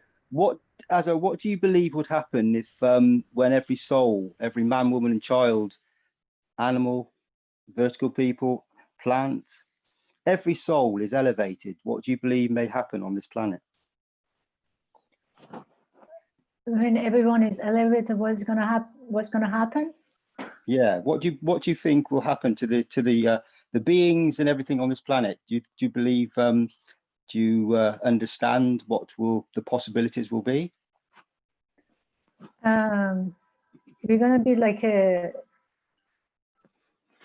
school of fish or flock of birds, and we're gonna be doing everything in one go. I mean, that means that we're gonna live in that heaven that we're wishing for, we're looking for, because that wholeness of each human with their own beauty, it just I think is beyond the man imagination. And if you look at when you look at the leaf of the trees, and when the wind blows into them, they're all moving, but then there is no resistance. It moves in any way of direction. So when the man and everything on this planet elevates to that level, we all move without any resistance. Because right now, the way man lives, as if you're driving and then you constantly put your foot on the brake, because you don't allow this life which is within us to happen. We constantly stopping it of happening, and because we are afraid to lose control. We are afraid to see the greater beauty, I think. And I mean, maybe I'm talking about myself, but most of us are afraid to let go. And when something like this that you talk about it happen, it's just this is what every man, I think, I mean, all of us who are here are wishing for. And that's what I think it is. And I don't know why you chose me to answer that question, because I am not in a position to think about. I've seen many visions of. I've seen one time I saw that I was traveling, and then the roads you're walking as a person, you're walking, but then there is no floor. You're gliding on the floor, and then underneath, I mean, the roads, they don't have any physicality, but you see the lighting, the border lighting of the roads. And then I remember I seen the house that I could live in. The house doesn't have any wall, but the lighting defines where the border of the house is. And everything is a light, and is no physicality. But then you interact with everything and everybody. And these are the vision I've seen, but I don't know if this was in this planet or someplace else, but these are the things I've seen. Thank you for asking. Thank you, Azar. That was a very, very beautiful answer. And then you said, why did I ask? I don't know. That was my soul asked you that question, because at the moment I'm not trying to think anything. I'm just literally just letting my soul speak. And you just answered with your soul in the most beautiful way. Thank you very much. That was very profound and very beautiful. Thank you, Azar. My pleasure.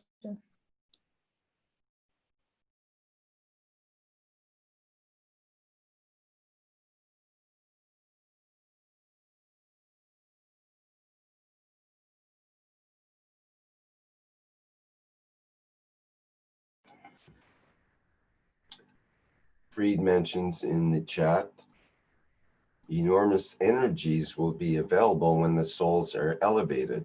Instead of all the energies needed for fighting, all are working together and support each other. Also, on the money level, huge resources available for building instead of war.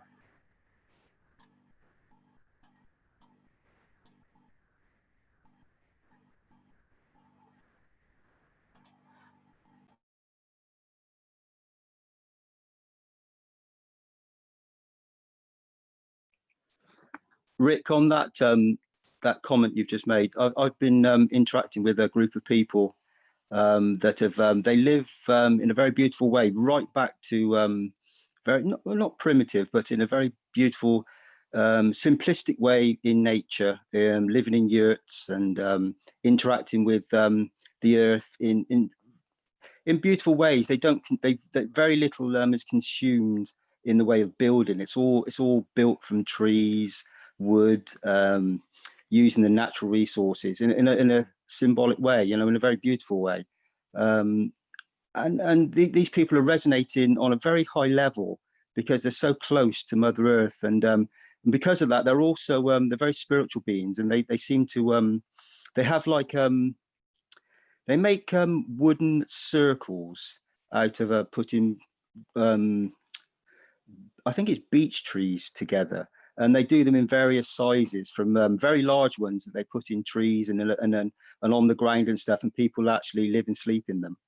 And they also make smaller ones, and they have them like hanging sculptures that the roof was opened up the other day, and there was the wind blowing through, and these structures were moving with the wind, and it just reminded me of planets in a fixed position but moving within in a very, very beautiful way. And I think that those structures in times to come, when we make a structure from our thoughts, we could be at any point, any place on the planet, and we can have a structure to support us through the technology that Mr. Keshe has given us, that supplies our every need.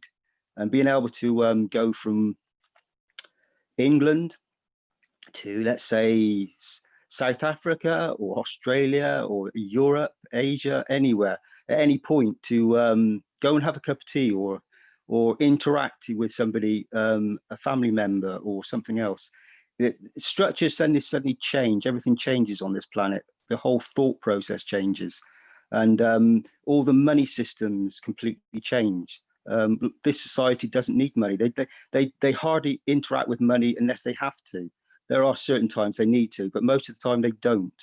And they live the most beautiful life, the most wonderful life. I've never seen such happy people. They don't have a lot, but they have the most beautiful time most of the time. You don't. They're always smiling and singing and having a very joyous life. So it just reminds me that it's simplicity. You don't need a lot. We really don't need a lot. We don't need all these mega things we think we need to be happy. Money is, for some people, is, you know, we need millions of different things in our lives to make us to be sustained, but you don't need it. But most souls are starting to understand you just don't need this. To be happy is just to be with your family and to be with your extended family. And I think the structures on this planet will soon change to reflect our thoughts and the wisdom that's to come. Thanks for that. Thank you. I can say something here. You know, I can promise you, if each person who's sitting at their home, especially in the United States, and they're depressed and they're hopeless and they're pulling their hair out because the situation is not the same old, they cannot go to the nightclubs or restaurants and nightlife in New York City, and then the Broadway shows, and then all that.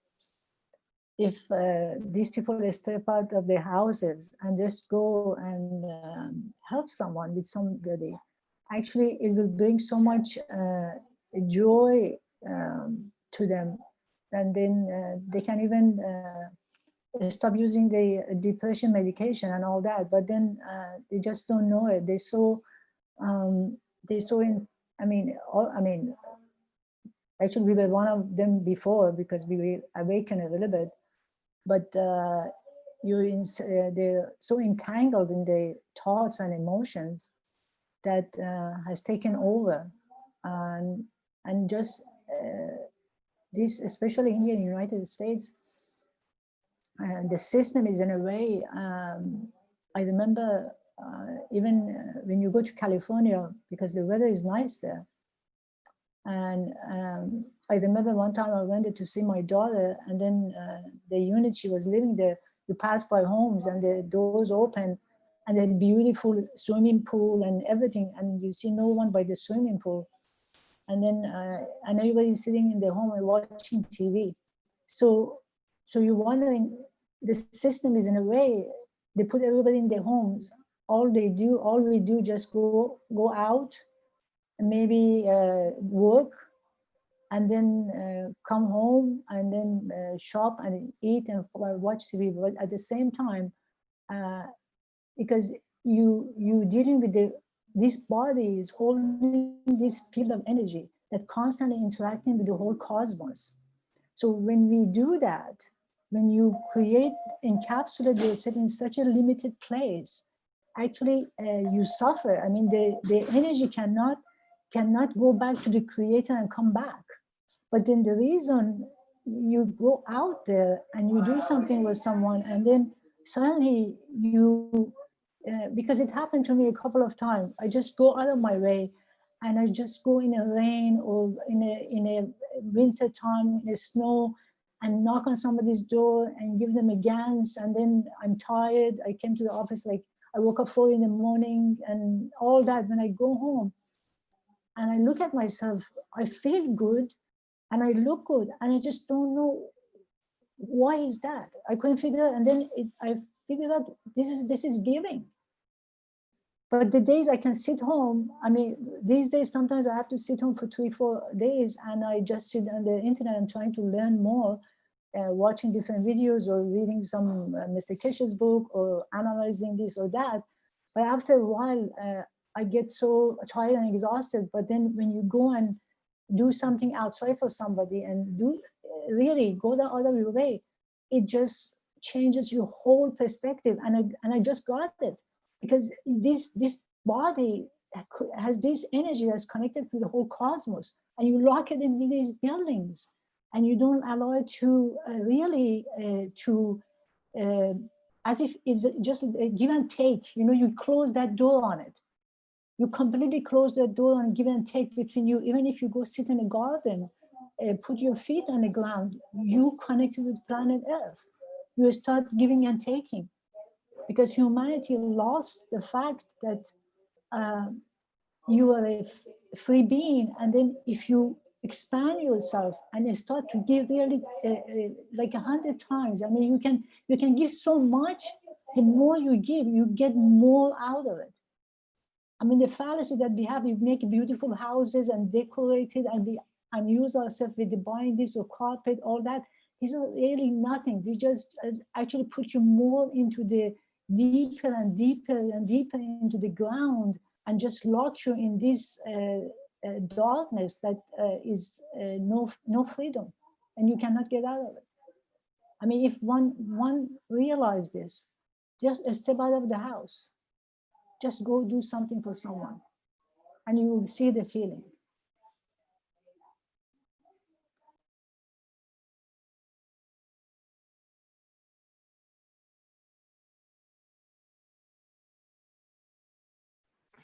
Thank you, Azar. The people I was speaking about, they walk around with no shoes on, barefoot in the ground, and they're very connected to Mother Earth all the time. And they're touching and feeling the wood, working with the wood, working with the river, the water that flows, everything around them. In a very, it's so profoundly, I can't think of the right word. It's just a way of living that many people around this planet still live this way. We think that they're poor, but they're not. They're very, very rich because they're so connected and they're extremely happy. From my experiences in the UK and other places I've been, I see a lot of people that don't look quite so happy, and yet they have everything that society gives, that is supposed to feed and nourish them, but they're deeply unhappy, or it seems that way. I can't say that they are, but it seems that way. But the people that I meet that have very little, who live off the land, and they're always smiling, giggling, singing and dancing, being joyous. And it makes you realize that, that the money, that tool, is a tool to bring you to a position that starves your humanity. It starves your very soul. And I'm not saying all money is a bad thing, but when it's used in the right way to give and help other people, it changes everything. It changes everything for yourself and for the other people you give to. And then you'll receive more. And so all these people around the planet, if you start giving and helping others that really need help, in a beautiful way, not just by giving money for the sake of giving money, but to really help animals and plants and human beings, it would liberate and change many things on this planet. And many of the old guard systems that are in place protect themselves by using money as a big tool.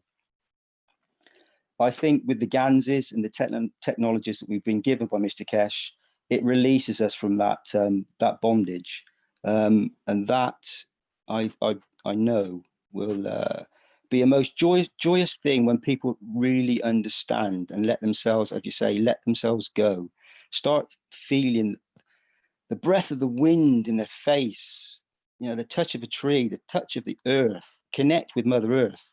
Because once you do that and you walk barefoot, everything changes. Your whole soul starts resonating through the field strengths of this earth with the sun and the connection to the universe. It changes everything. In my experiences, when I started doing this and many other things, it changed everything in my life, from one of being money orientated. You have to in certain positions on this planet, but when that changes, when you release yourself from that bondage, and you start interacting with people, you start really understanding the true beauty of universal beings and humanity. It's a very special thing. So thank you all for that once again. Actually, giving when you have, especially money, is easy. Giving when you don't have is the time that counts. Actually, we need to be careful when we give. Are we using to make ourselves bigger? To say, look how big I am, look how much I can do? Or really you giving for the sake, because, you know, we have to really be very careful, because there's a thin line between become arrogant or become humble and be devoted. When you start to give, am I going to give to come and talk about it, for example, here and say, look what I'm doing? Or I can give, I can help 1 million people, 1,000 people, and nobody knows about it. I can tell you a beautiful story. I had a far relative of mine living in Rome, and I knew him when he was a kid. He became very successful. He had a couple of factories in Rome. And one day he was traveling in a car, and he brings his head out of the car, and a truck cuts his head, and he just died.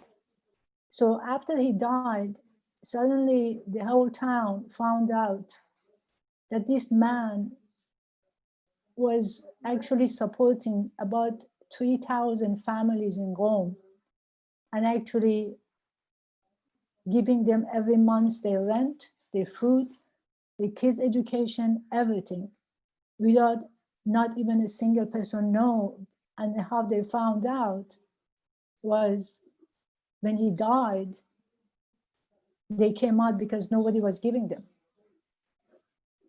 because he wasn't telling anybody that he's doing it, because that's called giving and that's called devotion. So we need to be careful when we start to do any of these things. Even when we teach, we help anybody, give a hand to anybody. Is it because I want to say I'm a bigger than them, or I want them to do accept my rules and regulation, or my ideas, or my way of thinking, or we allow them to be who they are? We just let them to lift them up, to get them to a safe place where they can have their own flower. They have their own beauty. That's very important. So there's a lot of things we have to understand about ourselves and go through it and watch it, because sometimes if your soul is still away from the physical soul, you can really see the interaction of the both, and the how physical soul and the soul trying to, actually the manipulation happens here. that one try to manipulate the other and vice versa. I mean, something that I've noticed myself. Like the souls try to watch you, but the physical soul can really go in many different ways and actually come many different ways and try to change the direction and take you away from the way everything is supposed to be, the way you become whole, you become one with everyone. So this is for everyone to just pay attention to their own behavior, to their own action, to the way of doing. And if one cannot do this on their own life correctly, and actually correcting themselves, the way they live, how can we become a giver to somebody else? That correctness comes from us. The minute you become correct, everything around you actually change position. The same way Mr. Keshe puts the magnet on a table and one magnet moves, the other magnet moves. When you change, your field change, your position change. And then the people around you will change automatically. There is no other way.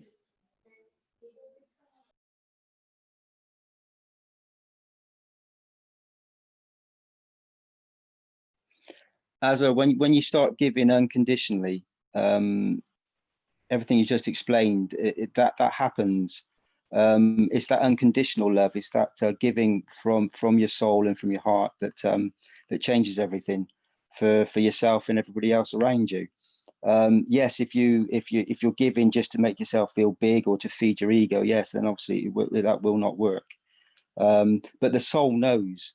The soul sees all, and the soul feels. And when you give something and you know you genuinely give something, and it gives you great pleasure and it gives other people pleasure, and it's on a soul level, you feel it.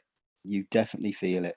It's a different feeling completely to just giving to feed an ego, and that's where humanity and all of us need to resonate from and start giving from, because when we all start doing this freely from ourselves to ourselves, and then to the family, and further out to the nations, to the one planet, one race, one nation.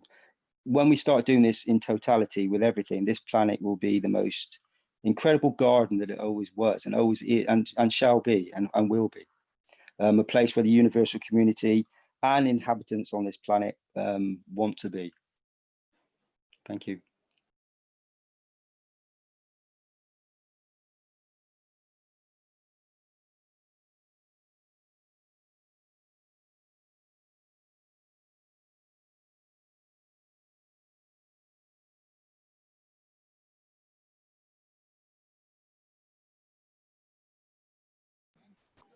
Can I give you another school of thought?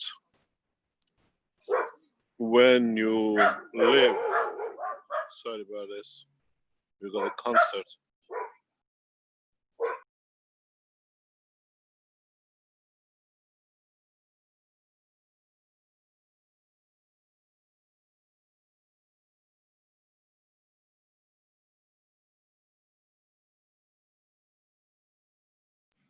Sorry about this symphony.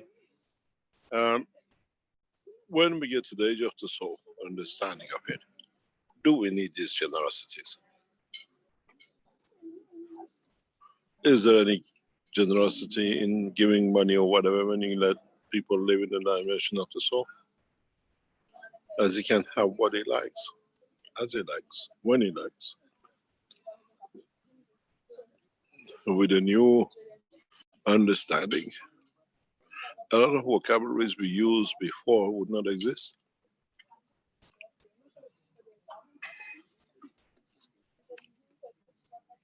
Terminology to give become non-existent because everybody takes as they need at the time they need. You can't come and say, come on, I have some of these fields, some of these things for you. Can you take it? Because I want to feel I'm generous.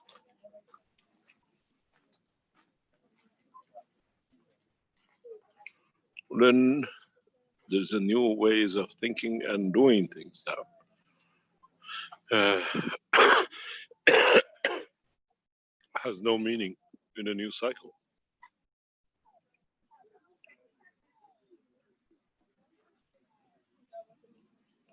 I think from Thursday onwards, if mankind understands, it will bring a new generation of thinking, new cycle of understanding of totality.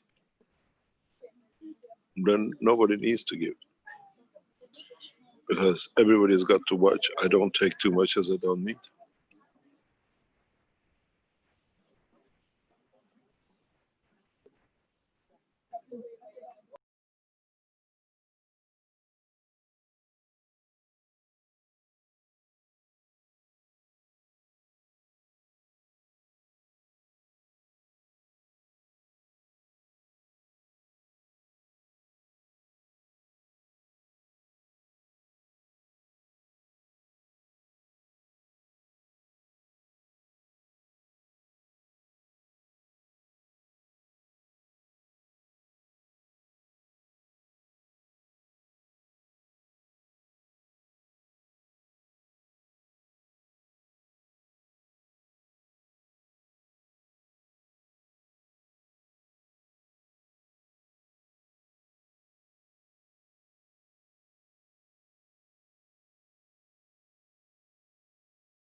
Hi again.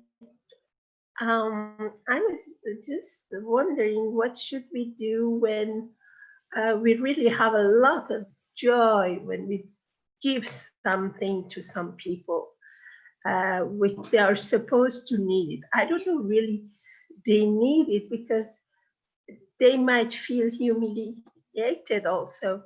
But I remember, for example, when I was in Iran and I was seeing the orphans with some age 8 to 18, and I really wanted to give them so much. They were so polite, intelligent, and then I was giving them things. I was bringing the souvenir from other places, and that created in me a sort of anorexia in the spending money. Like, I don't want to spend anymore, because each time I say I put it for them, to give it to them or the people who are needy, I don't spend anymore. I'm just blocked, like sort of anorexic.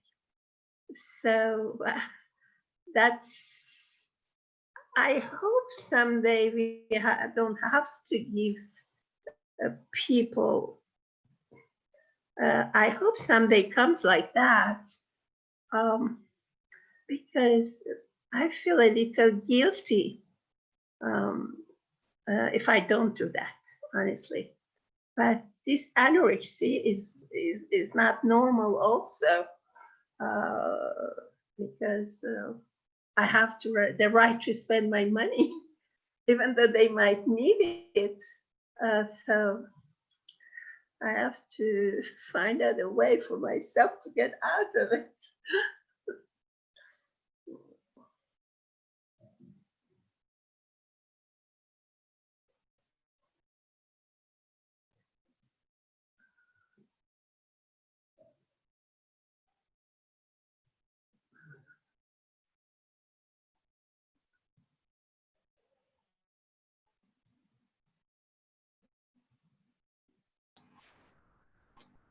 Okay, we have Marco, the hand up here. Do you have a question or something you'd like to say?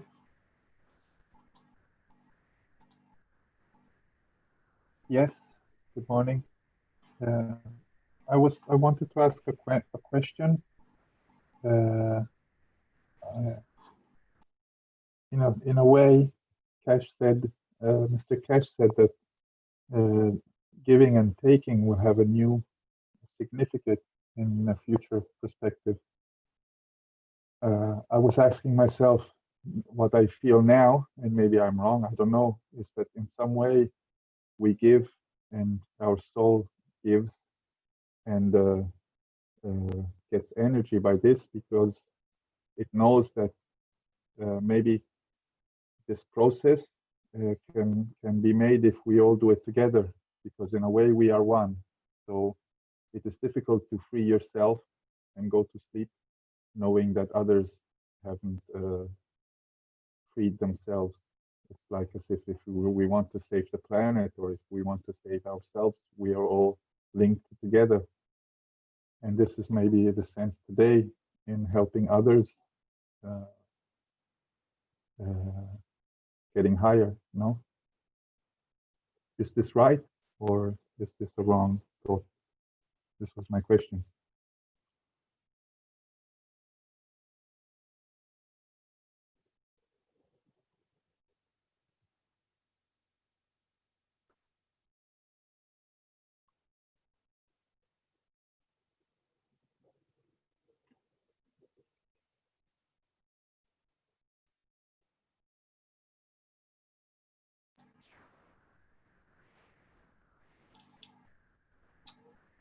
Perhaps you could redefine your question, and maybe someone from the Universal Council or Mr. Keshe would answer.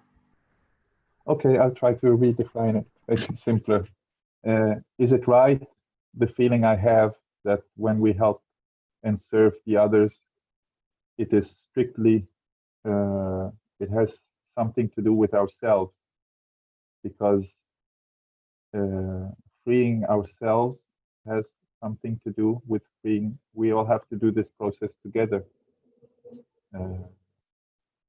It is not only an individual process, because maybe I can get to a certain level by myself in which I'm joyful and but there's a dimension in which we all together have to get a new state of mind. It's like as if we feel in our soul that when everything is okay for everybody and when we all have the same thoughts and stop repeating the mistakes we're doing now, that is the moment in which we will be okay with ourselves. It's like as if our soul feels that we are one with the others, and to free this planet, we all have to grow together. So I want to ask if this is in some way right, or if this is the sense of serving and giving and feeling good in giving. I don't know if the question was well explained, Rick. And Marco, I can maybe if I understood it well, maybe I can answer it. You see, is how can I say it? It's like this. It's like when you say the way Mr. Keshe talk about like right now, the vocabulary we have, actually the whole dictionary is going to go down into the garbage, because we talked about this before, about all the books. If you go to the New York Library, you see the whole, maybe a couple of floors about law. All those are going to be vanished. So this is about all those vocabulary is going to go. Now your question about how you feel, you see, if you put me in a theater stage, I can play for you 10 different physicality character in one day, because soul is complete and has only one way of doing it, that's unity. But physicality is soul, if you can move it away, everything you feel and all those stuff is a physicality is feeling. I can play for you an angry person, jealous person. I can actually make you, give you 10, 20 personality in one go. In 5 minutes, I can become totally different personality. In another 5 minutes, I can become different personality, different emotion, and another 5 minutes, another one. So all these things that we feel is the is the barrier between the thoughts and the brain and the heart and the physicality that you process that. But when you go to the soul, it's only one thing. There's a wholeness. I mean, if I'm understanding correctly, maybe Mr. Keshe can jump in and tell me if I'm incorrect. Can I answer that with a question? Sure. Hi, everybody. The question is, do you have to breathe or you love to breathe? Be careful how you answer.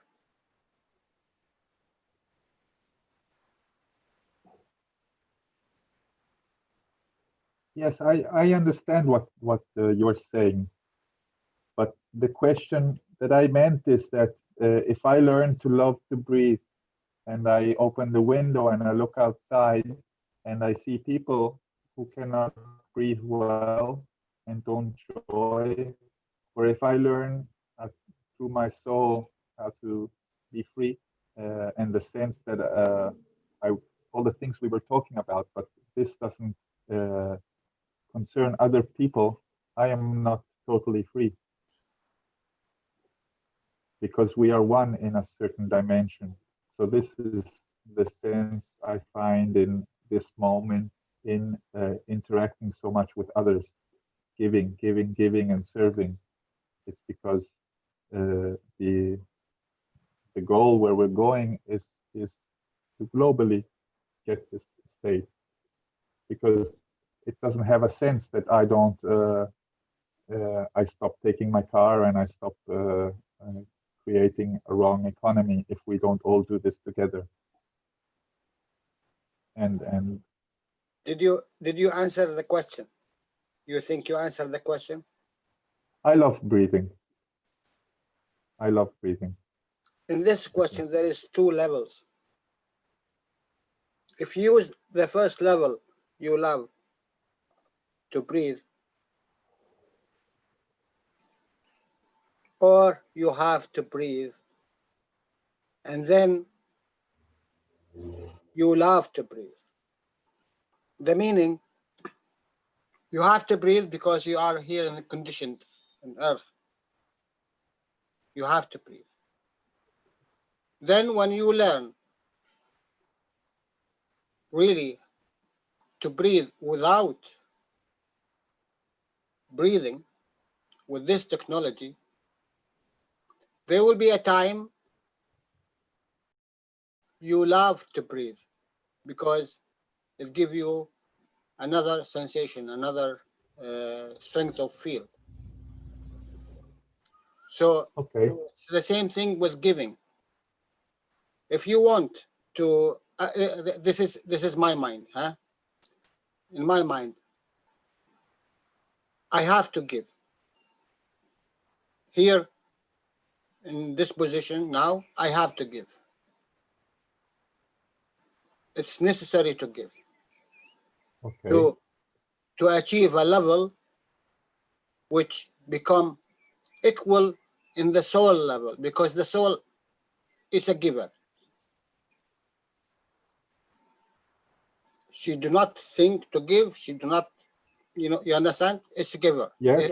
This is a level which we are going to, and then you choose the love in your giving, because okay. now it goes to a creation. This is my mind. Well, this is what I think. Maybe it will be suitable for you to understand it. Yes. Dear Marco, can I say something? Yes. Hello? Thank you. Yes, I hear you. Yes, I want to say that in this physical interaction of giving and taking, as Azhar said, that man who has an accident died and he was giving from years, too many people, their rent, their food, their cost of food and everything, but they never asked, who was the man? Why? They were continuously taking. And then when the man died, they came out And this is the thing in this physicality always happens. So in the level of physicality, if you are giving material, you are taking material, always matter state. And now, as we are talking of this peaceful technology, a drop of life or food to many, how can it be possible? It is possible. We all know. So, a wish from your heart and soul can work for many. Many of the matter state is an illusion, my dear. You have to understand that.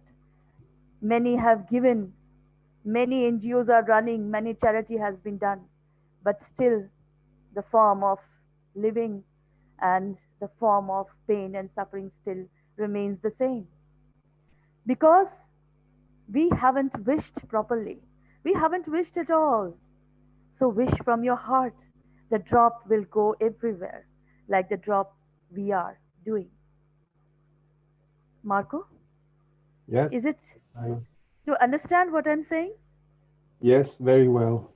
And I thank you Yeah, for this. yes. I Yeah, feel you it. wish for that. You wish for that. If you wish, then it will go. You will make the condition, the dynamic position, and you will see people, joyful people around you. So this is how things work in this level where we are now. This is points of transition. And the beauty is in that one drop, not in the whole matter state. So this is things work now. Thank you, Marco. Thank you. Thanks to you very, very much. Mhm. I feel what you told me. Thank you.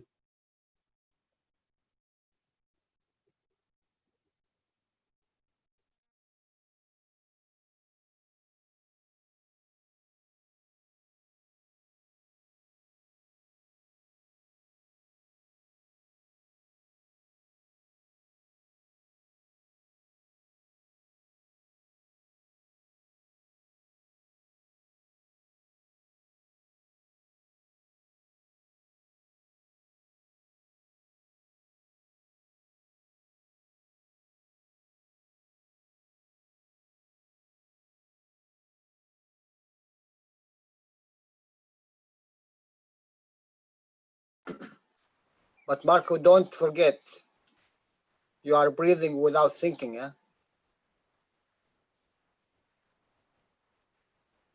Okay, I will think about this. Yes, it's automatic. It comes from me. This is the giving, will be automatic without thinking.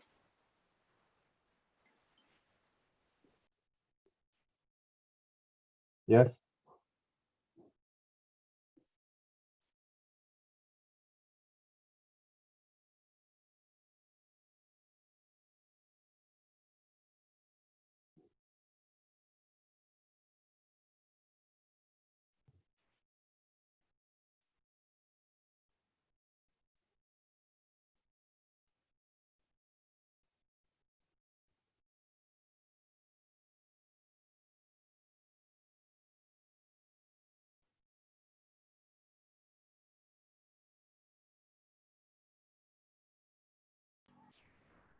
Okay, I'll just read a couple of comments from the YouTube. Marius mentions the time of peace is coming. No more masters, no more slaves. The civil law is a master-slave form of relationship, the old paradigm. Only those who are still lost in the physical dimension need the giving and receiving. As we enter soul level, we will each become the totality of creation, and then there's no more need to receive. Mary Beth says the man who supported them, in reference to the previous comment, the man who supported them made them weak because when he died, they could not take care of themselves.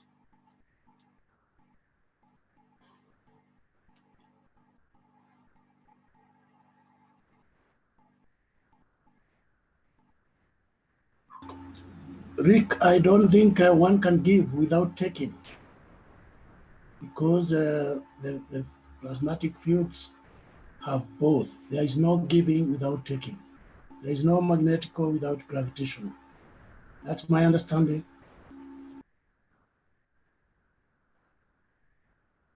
Good point.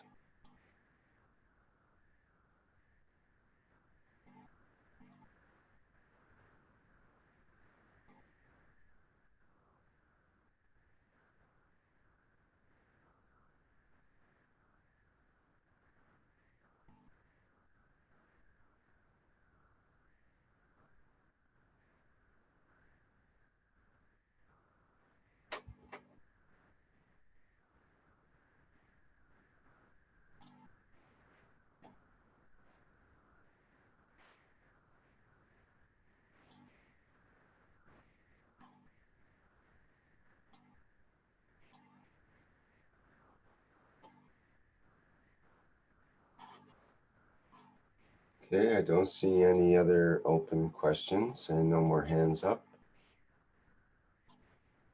Is there anything else that needs to be presented from the Universal Council?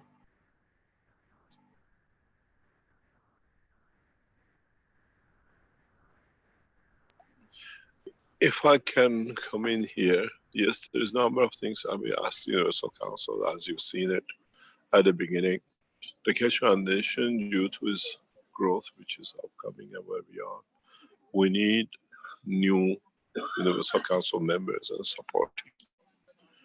And we are looking for those who think who can become to the point of serving, to volunteer their souls, their time, as new members of the new languages. As I said, 3 members of the Universal Council will leave. We have seen the first one. And crucially, the others will join in. There is a criteria which is within the Keshe Foundation Universal Council members, is that no Universal Council member can be more than 60 years old. There are a lot of reasons for this in the background. And those of you who are Universal Council members and over 60, we advise you to step down to Universal Council support and hold that position till a Universal Council member from your language has appeared, which means you, in a way, act from both sides. But we have to keep to this rule. There's a lot of reasons for it. And on the other hand, no Universal Council members can serve more than 20 years. Because then it doesn't become a permanent job, people keeping and staying there because they think they can do. We even advise it much shorter time. Because the souls have to be able to bring in new energies, new dimensions. And this is one of the main things, and this has been one of the positions which the Universal Council members have to understand. There is a huge reason behind it, that no one passing into age of 61 should stay as Universal Council members. We need the young generation of souls. We need the totality, the new totality of the whole, the structure to be kept fresh. You got to remember, with the souls, age don't count, that you have to be 40 or 50, that you're mature. We want the younger souls as they are dynamic and they bring in new dimensions into structure of understanding. And in so many ways, the setting and the apparatus of the Universal Council has to become part of the everlasting, so what we call dynamic system of knowledge from the universe. In universe, people will live hundreds and thousands of years. We put that age because it's a point of the evolution and growth of the cycle of this, what we call the soul. And this was a message which was supposed to be delivered to Universal Council by resignation of the Caroline, that it be done. And she refused to do so, and it showed as an insult. In a very way, as I said, it was a repetition of what Moses did, only delivered to what was in the benefit of him. And this could not be. So you can see there is no difference who you are in the structure of the Keshe Foundation. When the rules said, rules has to go because there is a bigger picture of Universal Council and what we call in the Universal Community as a council. We saw the repetition of what 14 messages was kept back. The final most, what we call prize position, was more important than the Universal Council. That message, even with emphasis, was not delivered. And it was so that insult and trying to get rid of. This stands for all of you as the Universal Council members. The message is a message and applicable to all. And there's a reason for it. In so many ways, new conditions and the increasing number of the Universal Council members brings new debates, new cycle, new refresh energies, which we need to keep the cycle of mankind in move on this planet and beyond. If you have time, or not time, if you feel your soul is mature to be a member of the council, that you can participate in elevating the soul of the others, join in and take that, what we call flag of one nation, through the soul of the man and not through anything else. Thank you very much. Mr. Keshe, that is news to us. I've never heard of that. We announced that even in the Universal Council meeting last Friday. This was a message which was supposed to be delivered and never got delivered. And it was sought as an insult. And that's why I came to the council last Friday and announced it. If you go back to my teaching some weeks ago, months ago, I said, no matter who is of my blood or who sleeps with me, does not change the rules of the foundation and the Universal Council. And some people saw it as a privilege. Should never do. You will never see what we saw in the cycle of others, that the son or the grandson.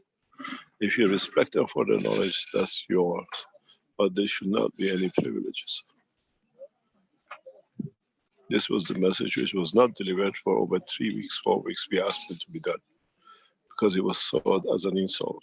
They want to get rid of me, but it stays the same. By age of 60, those of you who are Universal Council members move to Universal Council support, but they still act on behalf of your language till someone else comes. Sorry, Mr. Keshe, did you say Universal Council support is under that rule as well? No, Universal Council only. I see. Okay, thank you. Yeah. We had some worried members there. No, it's just that we have to keep, this was a message we were supposed to deliver some 4 weeks ago because we saw the upcoming of the situations and we only release knowledge or information as is needed. And this was was thought to be an insult trying to get rid of people. No, this is the way the cycle stays fresh. The new souls, no more dynamic souls come into operation. Otherwise, Universal Council members will stay there for 100, 200, 300 years. This cannot be. I even told the same, the 2 ladies who had the Keshe Foundation. Their cycle should not be more than 20 years. Just going to mention that you've talked about that before in the past in regards to the Keshe Foundation. Yeah. We are coming into the cycle and we have to be correct in that cycle.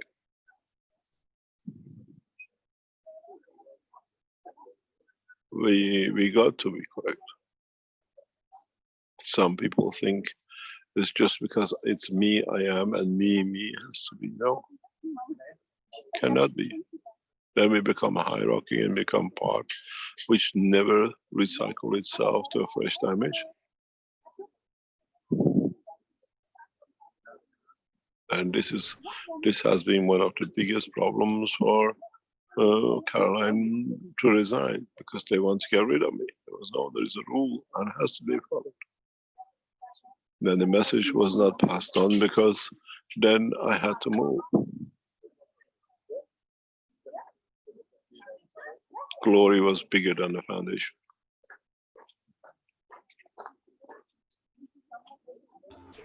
Just to be sure, Mr. Keshe, so those who are over 60 when they resign, they can become supporters.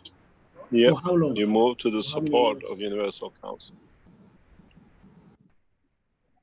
In the Is future, there an- people would understand why we set this rule.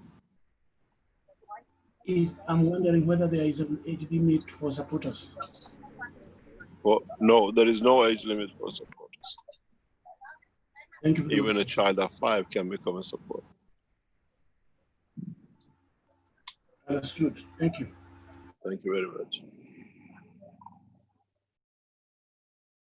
As I said, we don't want to create old pension clubs, because in so many ways, we need to have a cycle that new souls come in, and new cycle of energies, new cycle of understanding from those who've been in the deeper space, who join us, can bring the beauty of the creation.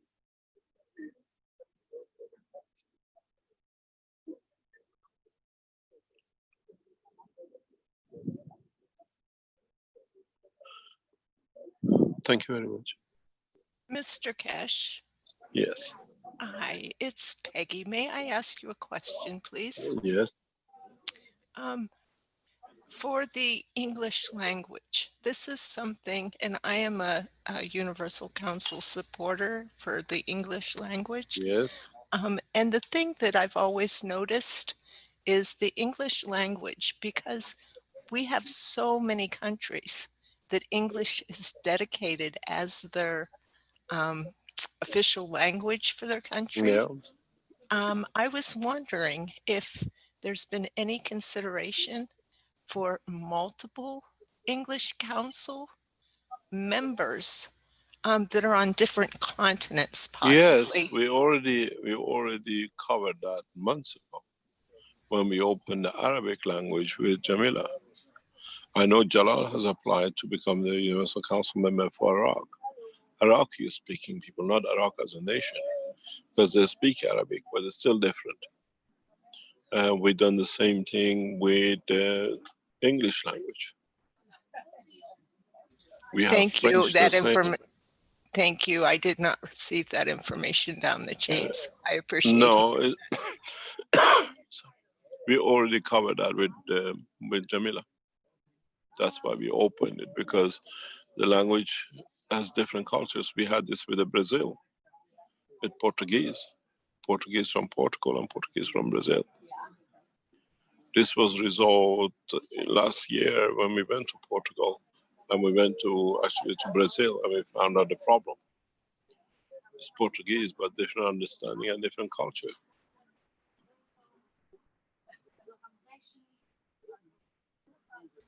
Thank you very much. Thank you very much.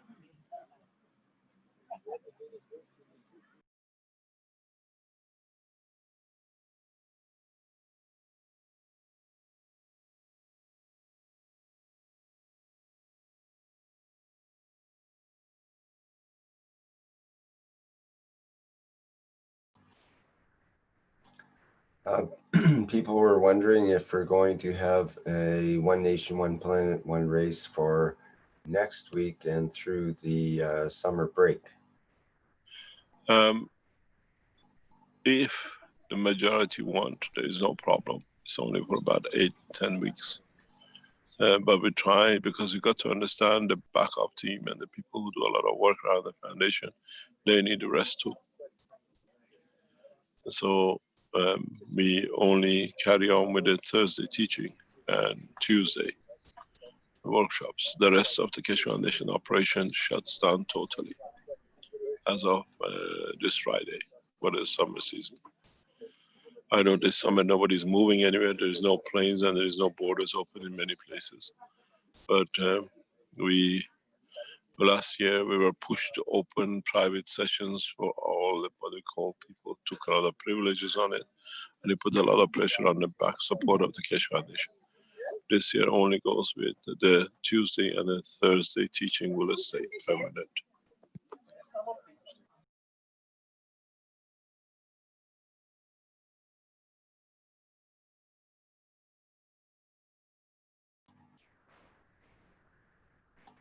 So as far as we know, we'll continue with the One Nation through the Yes, summary. the soul teaching and other teachings as a fringe teaching finishes. The Wednesday teaching with what we call was another one, which was then pushed on. All these come to a halt. And we'll take you to the next step and see where and how we can add more as the whole thing comes through. But if something happens, emergency, or some breakthroughs in some directions of the technology or the foundation, we'll bring in people as usual to cover for that time. Should I continue with the plasma group or not? But that's you always been there, huh?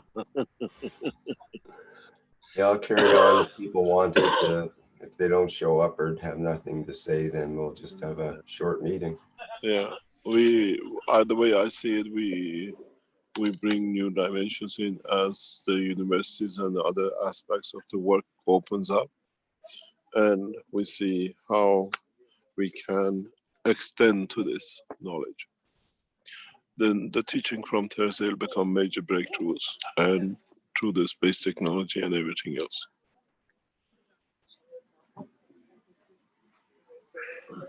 Mr. Cash? Yes. Good day, Mr. Cash. I think I know why below 60 and over 60. You said you will say it why, but I think I know. So enlighten us. In your teaching, Mr. Cash, you say always there is difference between below 60 and above 60. It's the wisdom. And in the atomic number, you always use this system. You know, in Chinese, they say every 60 you start a new cycle. Heavier cycle. Yeah, you become 2 years old then in your second 60 because your the first 60 is number 1. Okay, now we know. Thank you very much. Thank you, Mr. Cash. Thank you very much. We had a question in the Q&A for you, Mr. Kesh. Should the whole humanity make their cups to elevate the soul of this planet? We asked for it a long time ago and spread it around the world. There is a methodology in what we are doing, but we keep very silent about it. And I've explained it in a very back to front way before. We are entering a phase that will bring a lot of changes. And there are a lot of things set up to bring the Keshe Foundation down in the next few weeks. We kept very quiet about it. And I asked the souls to do what is needed to be done. We're aware of a lot of activities behind in the back doors of the what I call systems, which was set up to bring foundation down in a massive way. And we saw the first move of that last week and we shut it down. And it was pre-planned. And in us knowing in what was set up, we saved the foundation massive problems to come up. And they were all concentrated at right top head of the foundation. We in so many ways waited till they strike. And when they struck, we were already ready for it for a long time. I discussed this situation with 2 of the top Keshe Foundation heads over a year ago. We've been waiting for a massive strike at the top when the corona comes up or something major comes up to bring the foundation down, but it didn't work. They kept a lot of arsenals to attack us, but what we call the shooting ball was taken out. And in the future, maybe Keshe Foundation supporters understand what happened in past 7 days. It was something planned over 4 years, 5 years. It wasn't coincidental. And we've been monitoring and watching it. Some of you got pulled into it, and it was very, interesting to see how the foundation will react. And in some of the way, you stood solid. You didn't get pulled into it. But it was a well-planned, sought out to bring the foundation to close very, very rapidly. We will explain sometimes in the future what happened in past 7 days.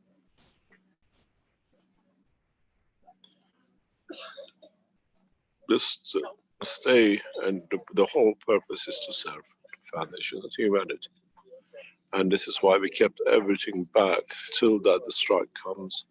And when that happened, as you've seen, we start releasing because we knew we could take it. We took it, and we start releasing the new technology as of last Thursday, immediately after the attack on us. We've been watching this for over 4 years developing.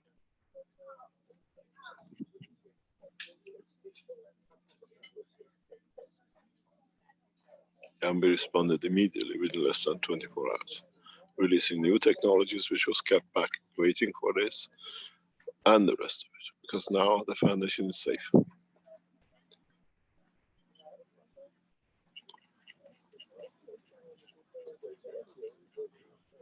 Thank you very much.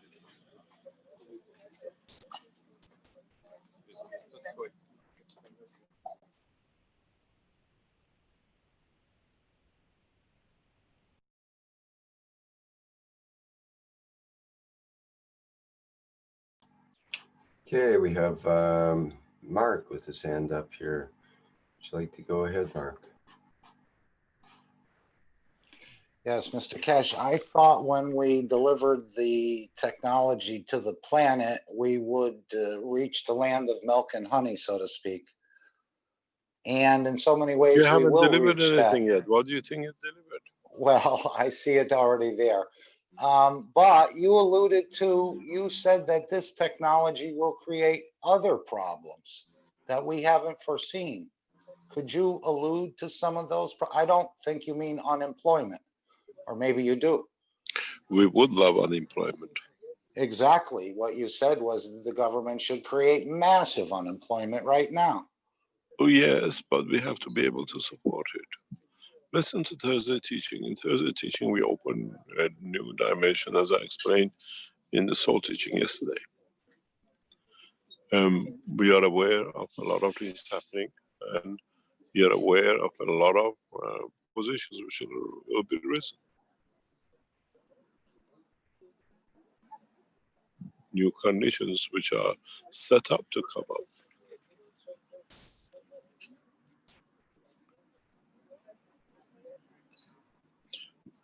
I asked, and I explained that to the head of the Keshe Foundation recently.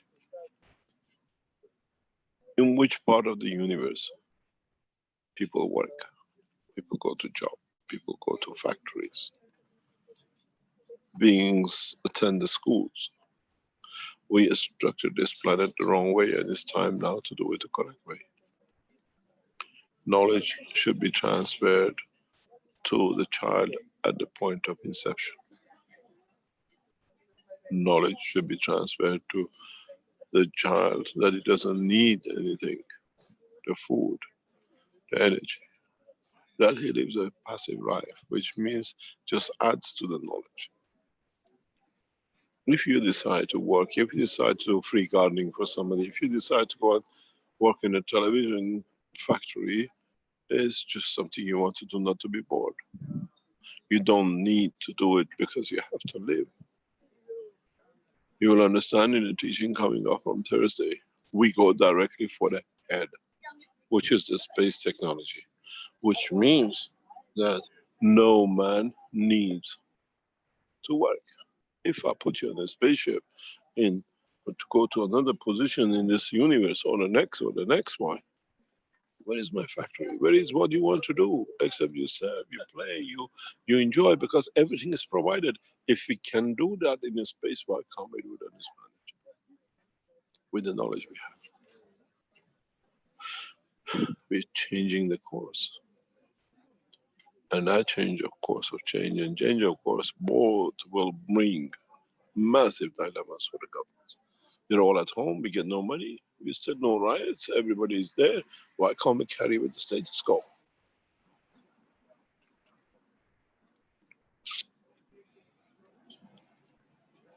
Why can't we feed our soul that is feed us, looked after us? You pay me peanuts for me to give my life. Sorry, I'm not there, because now I have food, I can provide for myself. My shelter I can provide. The food I want, I create what I want. Listen to there's the teaching. I'll show you how to make the soul of the plant. What plant do you want?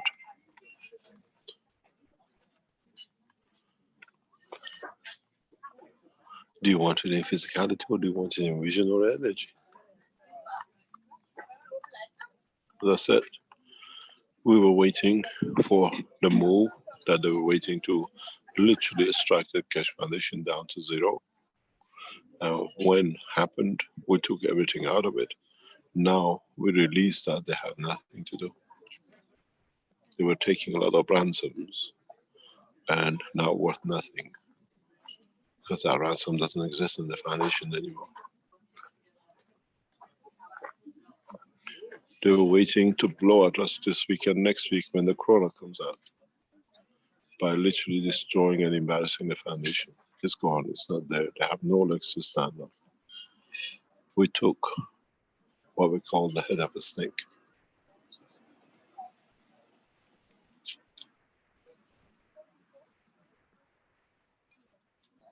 Bigger plan and bigger structure for bringing mankind to peace has to be within the structure of the Keshe Foundation. Now that we have received the total compliance with the receipt of the second soul, which we were waiting for, and it's been fully accepted, you will see the glory of the knowledge.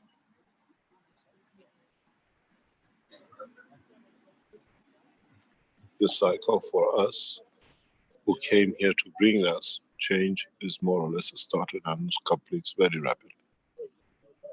And you should have understood when we started this session, I promised you that the Book of Soul will be the last book to be written. And I told you we have to start writing it. Then you have to understand the first cycle, which is the man-soul condition, will be completed very soon. And then we go to the cycle of the universal soul and the direction to the dimension of the creation and the creator.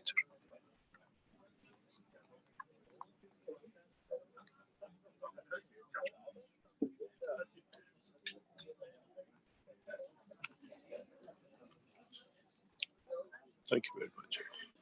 Mr. Keshe, are these people who are talking about trying to destroy the foundation, they were part of the knowledge seeker, or they were from outside? We do not discuss it. It's not for us to discuss publicly. We don't discuss the security of the foundation.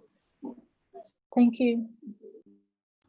Mr. Keshe, I'm not sure that I understand this second soul that has been received. And I may have missed it if you talked about it. In the future, we will explain. Okay, thank you very much. Thank you very much.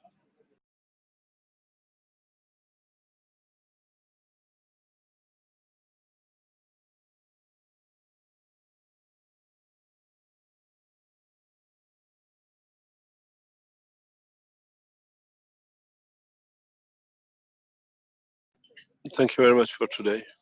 And hopefully we meet each other tomorrow with Rick, and the day after in the Knowledge Seekers, where we release the blueprint of the Corona, the report, and the new technologies and knowledge. Thank you very much. Okay, very good. Thank you, Mr. Keshe. And thanks to the members of the Universal Council who presented today's workshop, and to all of our knowledge seekers and people around the world who are asking questions and helping to deliver this teaching. Okay, that wraps it up for the 127th One Nation, One Planet, One Race for World Peace for Tuesday, July 21st, 2020. And we'll be back next week at this same time and place for the 128th One Nation, One Planet, One Race. What else do we have to announce? The Keshe Plasma Reactor group is at 7 a.m. Starts at 7 a.m. Central European Time on Wednesday. And then, of course, the Knowledge Seekers Workshop starts at 9 a.m. on Thursday. I think that's it. Okay. Bye, everyone. Thank you, and see you next time.